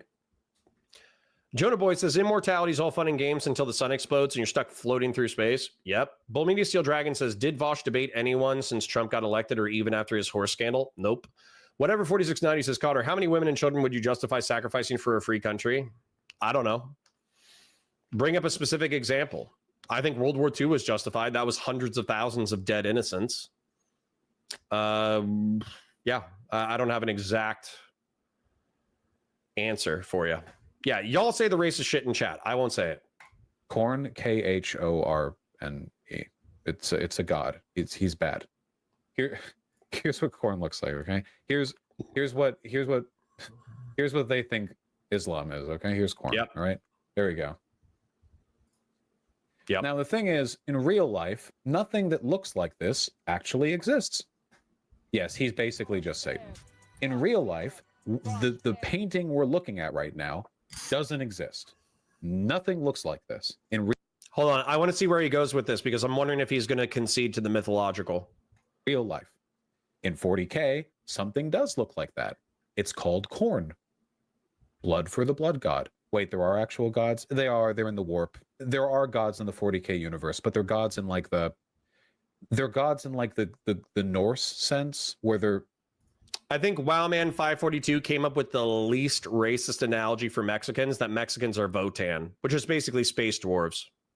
I'm okay with that. That's probably the least racist comparison. They're gods in the sense that like they're just Connor, so you would literally kill women and children to save a country. Yes, whatever. We're going to go full screen because this has to be the dumbest question on the face of the planet. Whatever. I'm going to answer this question directly, and I'm also going to ask you a question because this is actually a question that people have had to deal with. Let's say that you're in Afghanistan and you're a drone pilot with signals intelligence information, and ultimately you get to be the person who gets to pull the trigger, okay? There is a man who is planning a suicide bombing, okay? If you leave him alone and leave him to his own devices, he will strap an explosive belt or an explosive vest to his chest. He will walk into a market and he will kill 30 people. Okay. That's what will happen if you leave this guy alone. This guy is always in the presence of his wife and child. Always. There's no way getting around it.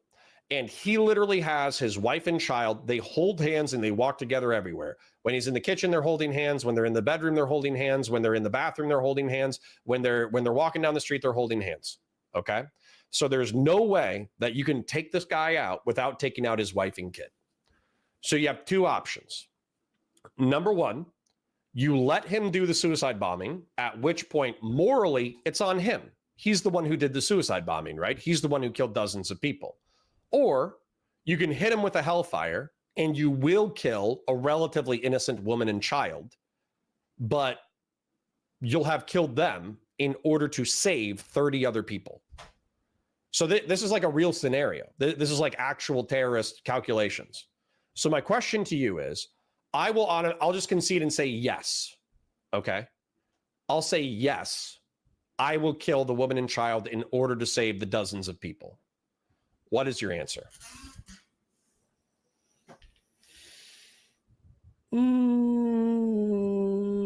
Sorry, I'm going to catch up with chat real quick.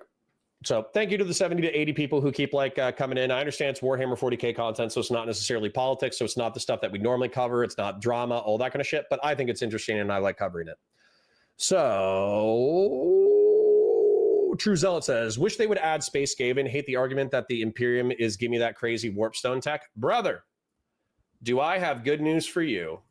They're not, I don't know if they'll ever add it to the lore, but Mordian Tank, if you're into the miniatures, they have Space Skaven called Cyber Rats. Mordian Cyber Rats. And so if you're into the tabletop, I think you can use these with either like Mechanicus or Chaos rules, but they have Space Skaven. So if you want Cyber Rats, boom, there you go. And the miniatures are dope. So type in Mortian, Mortian, Cyber Rats, and you'll find what you're looking for. Whatever says, I think I'll wait until after the 40k stuff. I think it's interesting. Okay. But, you know, that's okay. I'm going to catch up with chat before we keep going with the content. Sacred Snow says, Wowman 542, and they keep their heads down so their fellow humans don't deport them from existence. Right? Votan is their word, Connor. They prefer squats. If anything, I feel like squats would be the racialized slur, but all right. Hell yeah, I got the least racist award. I'd like to thank the Academy. Based. Fung Dark says trolley problem, not even once. All the time, brother. Brandon Zero says, wait, isn't whatever conservative? Why the fuck is he asking this question? Probably because he's going to analogize it to deportations in a second. This is a trolley problem, chat. Pull the lever, also push the big red button. True. But would you go to Dogwarts to save the universe? Maybe not. You were sacrificing for a future? Yes. Whatever 4690 says, deporting illegals is harm to save the country. So here's the thing. Save the country from what? Whatever. And the reason why I'm asking that is because Central and South Americans are industrious. They grow the economy. They become United States citizens. They get integrated. They participate in public education. They participate in the military. You're literally saying that preventing Central and South Americans from coming into the country somehow saves us from some harm. There are murderers and rapists amongst the immigrant population. But you know how I would control for that? I would have a secure border and a visa program. That's how I would get the best of both worlds. I wouldn't mass deport random normie Mexicans from the United States who haven't committed crimes. And the people who do commit crimes, I would punish aggressively. I think my solution is infinitely more sane and moral and humane than what the Trump admin is currently doing. And I think you would have difficulty articulating the harm that Central and South American migrants are committing besides an inflationary effect on services, where they also demand goods and services while simultaneously growing the economy, and also rapes and murders that happen on occasion. So, you know, which, by the way, is a problem with the domestic population as well. Sacred Snow says, is a Groiper concerned trolling you about women and children? Fuentes did apologia for terrorists yesterday. Yeah, I know. It's okay, though. We can engage in actual hypotheticals. Interesting this explanation is needed for R-slurred leftists and progressives. I know. One Moon says, imagine not affirming the eternal struggle against your enemies. Sad. Fascists, communists, and jihadists are all my enemies. They're all my ideological enemies. Sean Kaplan says, if God created us knowing we would sin, it's his fault. No, be better than that. Sin is an aspect of existence, but that doesn't mean you have to indulge in it. True Zealot says, you have an affiliate code for the Cyber Rats. FYI, I've got a ton of painted stuff posted in your Discord. I don't have an affiliate, but tell Morty, if they have like a comment section, tell them that I sent you. I love them. I think they're great. Their tanks are incredible. Fung Dark says, save us from the ready workers we didn't have to pay to raise. Okay. All right, anyways. Incredibly powerful entities. They don't have like a moral claim to the universe. It's just they're really, really strong, you know? Not gods like the Christian God, where it's like they made the universe. More like... Sorry, real quick. By the way, says, Connor, did you actually drop the R slur? I thought you regularly use it in the past. What changed? Commander Haircut changed. Valor Media Network is a part of Midas, so there are a bunch of like liberals and progressives who either work for or are friends of the channel. And so with the R slur, you know, I love it. I think it's a great word, but apparently it's offensive to people who still concern themselves with things like ableism. And so as a result, you know, obviously R slur is not actually referring to disabled people. It's saying what you're saying is beneath consideration. It's so stupid. That's what the R slur is meant to do. However, there are people who still believe that the R slur is offensive to the differently abled and they're friends of the channel. So I don't want to offend those people. So I'm playing nice.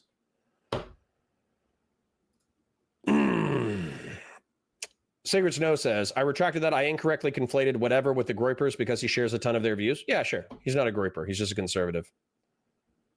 Tyler Pham says, I just went back from the theater and you're still here. Bravo. Well, let's continue to suffer together for a little bit longer. Like they were born of power and they're very evil. Yeah, they're like primal elemental forces, basically. And this guy is the primal force of violence. Yeah, gods in power, not in title. Exactly. There are 4 of them. Maybe there are 4 of them. Anyway, in real life, nothing like that exists. In real life, humanity is not being besieged by ancient souls entrapped within living metal armor that were laid to rest on planets millions of years ago who rise now to reclaim the galaxy. In real life, humanity is not under attack from gene seed Hi from Bumbly. Stealing tyrannid bug hive fleets that blacken the sky with their aerial forces. We're not under attack from mushroom orcs. We're not under attack from the concept of mortal decay. We're not under attack from any Ooh, this is where we're going to disagree again. Forces. We're not under attack from mushroom orcs. We're not under attack from the concept of mortal decay. Hold on. if you actually take Warhammer 40k in a mythological, metaphorical sense, then we are, okay? And what I would argue, I'm going to go full screen for this. I'm going to look you in your beautiful eyeballs. What I'm going to argue to you is that orcs, if you look at them, I agree with whatever, that I don't think of orcs as black folk. That's fucking racist as shit, right? But what I do think orcs are our worse, carnivorous, cannibalistic, violent impulses. That's what orcs are. They're our dumbest, violent impulses. And then with Eldar, I think Eldar are actually in a lot of ways the height of like morality and humanity, even though they're not human. But they become so ethereal and so addicted to the higher ends of existence that they become lost in their own stuff and they become arrogant and disconnected from the material world. So if you think, like if you take it metaphorically, then we can become like orcs and we can become brutal, dumb savages. And we can become like Eldar, where we're idealistic to the point of thinking that we're better than everybody else, and therefore everybody is beneath us, and we can kill everyone that's beneath us because they're not worth moral consideration. That is the things that orcs and Eldar point to. And then also, when it comes to we're not under attack by the moral decay of rot, again, I fundamentally disagree with Vaush. Nurgle is a metaphor, okay? But Asmongold is under the throes of Nurgle. He actually kind of worships rot and decay and stagnation. Slaanesh is metaphorical. She's not a real god of excess and sex, but Bonnie Blue is worshiping Slaanesh, right? Then Khorne, you know, the god of violence and murder and power and domination, he's not literally true, but Andrew Tate worships Khorne. And so when you take it in a metaphorical sense, these gods exist within our plane as symbols with which to avoid. And so I actually just fundamentally disagree with Vaush that number one, like these powers don't exist. And number two, that you should take it all fictionally, right? I don't agree. Sorry. Scroll. Fung Dark says, example, cartel leaders with their families to save hundreds of people without a second thought. Exactly. When Moon says, imagine not affirming the eternal struggle against your enemies. I do. Does 40k have dwarfs? Yes, they're called Votann, V-O-T-A-N-N. They are space mining dwarves. True Zealot says, you have an affiliate code for the Cyber Rats. I do not. Starhawk says, yes, the faction is called Leagues of Votann. Yes. Brandon Zero says, by the way, Connor, do you actually drop the R slur? I just explained that. Then I think I'm catching up with chat right now. Commander Haircut is not in chat. Let the slurs flow through you. No, Christian Valeris. I'm going to play nice. VODs exist, and Commander Haircut might watch the VOD. Sean Kaplan says, lol, no, I'm not talking about any all-knowing God. If he knew we would sin, then he created us with the knowledge that we would 100% fall from grace. Counterpoints. Well, yeah, I mean, I agree with that, but I'm just saying you don't indulge in it. You're not like a pig in shit. You don't roll in the mud in the sin just because you can. When Moon says increasingly tighter opinion corridor, word restrictions, totally not authoritarian. Dude, I could say the R slur if I wanted to. I'm just trying to be nice. I say the R slur in my private time all the time. From Bumbly says, I love Warhammer. Well, you're going to love the stream then. J Afro J says, hello all. Hello, Afro J. Old School says, casting for Leto II and Ganima for Dune 3 was released yesterday, so we can see the face of the new God Emperor. It's Momoa's kid, Shudder. Well, hopefully they don't actually turn him into a worm. Connor, liar, you think my people are orcs? No, I don't. No, I don't. I don't think black people are orcs. Sorry. Jonah Boy says the temptations and urges we struggle with are very much the forces of chaos. Yes. ACAB Batasoy says, whatever. What are your thoughts on Noah's Ark? Is the terrorist child holding advanced physics books? Nice. N-Sort says the orcs are Russians. Maybe, if you want to get racist with it. Silver Jacket Man says, we are under attack from orcs. Can I join the metaphorical Wa? Psych, I was the dig a knob the whole time. Yes. Yes. Yes. In a metaphorical sense, you can resist orcs, you can resist Eldar, you can resist Necrons, which would be like symbols of stagnant royal imperial decay and monarchy, I guess. Not even monarchy, like royalty. It would be the snobbery of powerful monarchy. Christian Blair says, Surfing X, guess who Andrew Tate just teamed up with? Lol, you really hate her. Hopefully not Bonnie Blue. Is it Candace Owens? I will not be surprised. J Afro J says, who do we reckon Vaush would worship with money is on Zeech of Slaanesh if he chooses for sure? Oh, yeah, 100%. Slaanesh and Zeech. Absolutely. He showers too much for Nurgle. Which Warhammer faction would you be? Deathwatch. Grasser says, I answered a work call from a customer at 4:35 a.m. Nothing is real. I'm sorry, brother. I'm sorry. We're not under attack from any of this crap, okay? There aren't Dark Eldar raiding our settlements. As I understand the many political problems that Haiti experienced. The Dark Eldar analogously would be sex trafficking, by the way. Do not among them include Slaaneshi cults. In real life, this stuff doesn't happen. You're a Slaaneshi cultist. No offense to Steven, but Steven is a Slaaneshi cultist. Bonnie Blue is a Slaaneshi cultist. OnlyFans girls are Slaaneshi cultists. These things 100% exist. The universe is dark, as far as we know. It's only occupied by us. And in a 40k, where there is only humanity, there's only mankind, all of that need for authoritarianism and militarism wash away. I understand that it doesn't require authoritarianism and militarism, but I still think it requires fighting. Bonnie Blue should be culturally criticized. Vaush should be culturally criticized. Destiny should be culturally criticized when he does crazy shit. Andrew Tate should be culturally criticized. And they should be policed if they commit crimes. And if they're like jihadist terrorists, then they 100% should be dealt with by the military. So no, the only way that you can say that these forces don't exist and don't need to be combated is if you've lived an incredibly privileged life where you've never actually had to deal with these forces or the consequences of these forces. Those of you who are familiar with the setting would know that, right? I mean, you might still have problems with like rebels and stuff, but if there was no chaos and no Xenos, only humans traveling the stars, then not 1,000th of what the Imperium does can be justified. We agree on that, Vaush. John says, Connor, what's your headcanon for Gazgo's reaction to Yarek's death? Yeah, probably he freaks out and starts hunting Angron. I don't like that narrative, though. Like, I don't think that every hero needs a heroic death.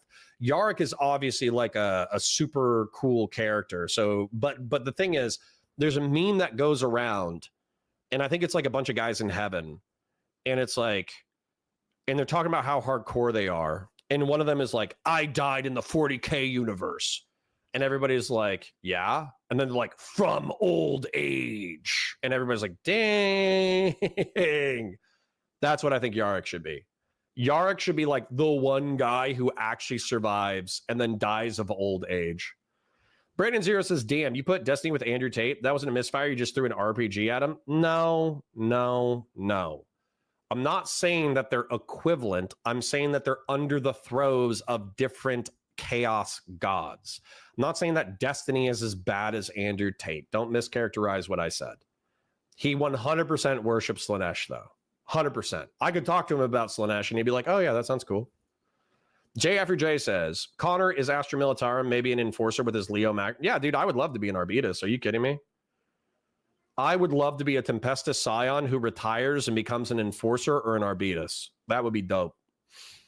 True Zealot says, if Warhammer wasn't Warhammer, we wouldn't need Warhammer-style government, this genius over here. Well, you know, I'm accepting what he says because there are plenty of cringe LARPers who actually do think that like Mexicans are orcs or Tyranids, and they talk about them in that kind of language. And then they talk about trans people as if they're Slaaneshi cultists on the verge of overthrowing the Imperium of Man, and therefore we need Imperium of Man style politics.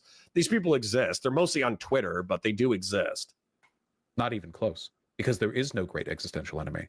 And here on Earth today, there is also no great existential enemy. There's just us and gorillas who will one day fight us for supremacy over this planet. That's sarcastic. It is funny. A fight that we will hopefully win, but we'll deal with that when we get to it. So hopefully I've explained my thoughts on the politics of all this. The key element of satire in 40k. I'm going to pause here because it seems like he's trying to do a summary. So let's just listen to his summary. Okay. The thing that justifies the we're all bad guys together theme, the setting, is the idea of an existential external threat, which is something that does not exist in reality. Unless you're talking about like solar flares or some shit, you know what I mean, like something like that. But and in terms of human action, we are ourselves, and that's it. And that's why I like 40k. I like 40k because I like the Imperium of Man in the few moments where the horrible things that it does are justified. I like 40k because there's something weirdly based for Vaush. Grimly, horrifically interesting about reading a book and thinking, wow, they really didn't have a choice but to nuke that city from orbit, did they? That's just an interesting setting. You know what I mean? It's like anathema. It's like a cure to all those young adult novels where like the group of teenagers have to save the universe, but they're too pansy to kill anyone along the way. So you have that point that happens like in the middle of the second book where it's like, yeah, we're saving the world, but we can't kill him. And then they deliberate over that for 30 pages. That does not happen in 40k. This is unironically based. That is not a conversation that takes place in 40k. It's just a different vibe, and I like that vibe, and I love it. Dude, yeah, okay, sorry. He didn't finish what the sentence the way that I thought he would. It's like, yeah, in 40k, they're like, yeah, there's a gene stealer over there. He's going to kill everybody if we don't kill him. And then immediately everyone opens fire. There's no hesitation. There's none of this like moral, grandstanding about life and death. Like part of the reason why, like, I like Batman a lot. I think Batman's a cool character. I like a normal human who is willing to fight demigods with nothing but technology and CrossFit. That is cool, right? But what's crazy about it is he always has this massive moral conundrum around killing. And then, of course, people point out by allowing Joker to escape Arkham 10,000 times, you have like unintentionally killed hundreds of people. Whereas I think in the 40k morality, it's like, oh, the Joker just killed a dozen people and robbed 24 banks, bolt round to the back of the head, that problem solved. So when you have that like simplistic morality, the exhausting the exhausting debate about whether or not homicide is justified feels like almost naive and like childish. And the only explanation that I accept in reference to Batman where he doesn't kill is that Batman knows that once he starts killing, he'll become the Punisher. That's the only thing that I accept about Batman is he doesn't want to lose his soul. And so as a result of that, he will do everything within his power to save lives, to detain people, to put them in the court system, all that kind of stuff. He will do all of those things in order to, try to sacrificially save society, but he cannot kill someone, not because he has this big moral quandary about killing, but because he knows in himself he will become addicted to being judge, jury, and executioner. That's a more interesting lore that I've heard. Azurai says, I kind of wish the Chaos Gods represented both positive and negative emotions in the universe. Imagining worshiping the gods of fertility, Slaanesh, while having to deal with the ecstasy of the ecstasy cults of Slaanesh. Weirdly enough, Azurai, there's an argument to be made that during the time of the old ones, before the gods existed, that the warp was actually in balance and that there were gods of order who might have emerged from the warp, but they've since been consumed. J after J says, Destiny is 1,000% Slaanesh. It falls right in the middle of hedonism and excess. Yes. At least 2022 Destiny for sure. I don't know about 2025 Destiny, but 2022 Destiny was definitely a Slaanesh-y cultist. Silver Jacket Man says, is Caldor Drago a metaphor for doing a whole bunch of drugs and then cosplaying as a knight? Actually, I think Caldor Drago is the too angry to die meme, similar to Doom Guy. No elves in 40k? There's 100% elves in 40k. They have Dark Eldar and they have Light Eldar. So it's effectively like High Elves, Wood Elves, and Dark Elves. They have an equivalent in 40k. The Wood Elves are the Exodites. The High Elves are the Craftworld Eldar, and the Drukhari are the Dark Eldar, are the Dark Elves. Jonah Boy says they kind of do Azurai. The Chaos Gods are only as bad as they are because the 40k universe is so jacked up. Exactly. Brandon Zero says, wait, aren't our true enemies the mosquitoes? Like, haven't those bastards killed us by the billions throughout history? I don't think we have any other animal that comes close. Brandon Zero, why do you think I'm so pissed at Trump? He just sacrificed a few 100,000 humans to the mosquito god. Very, very frustrating. Yeah. J Afro J says, Destiny fits Slaanesh so well, I reckon he would be given demon status. Yeah, for sure. ACAB Batasui says, are Space Marines polyamorous? No, they're asexual. Emperor's children might be polyamorous because they actually regain function in their lower junk, but then they use it for nefarious purposes. Sacred Snow says, and I like Batman and Daredevil a lot of the three. Punisher is my favorite of the three, and I like Batman and Daredevil a lot. Yes.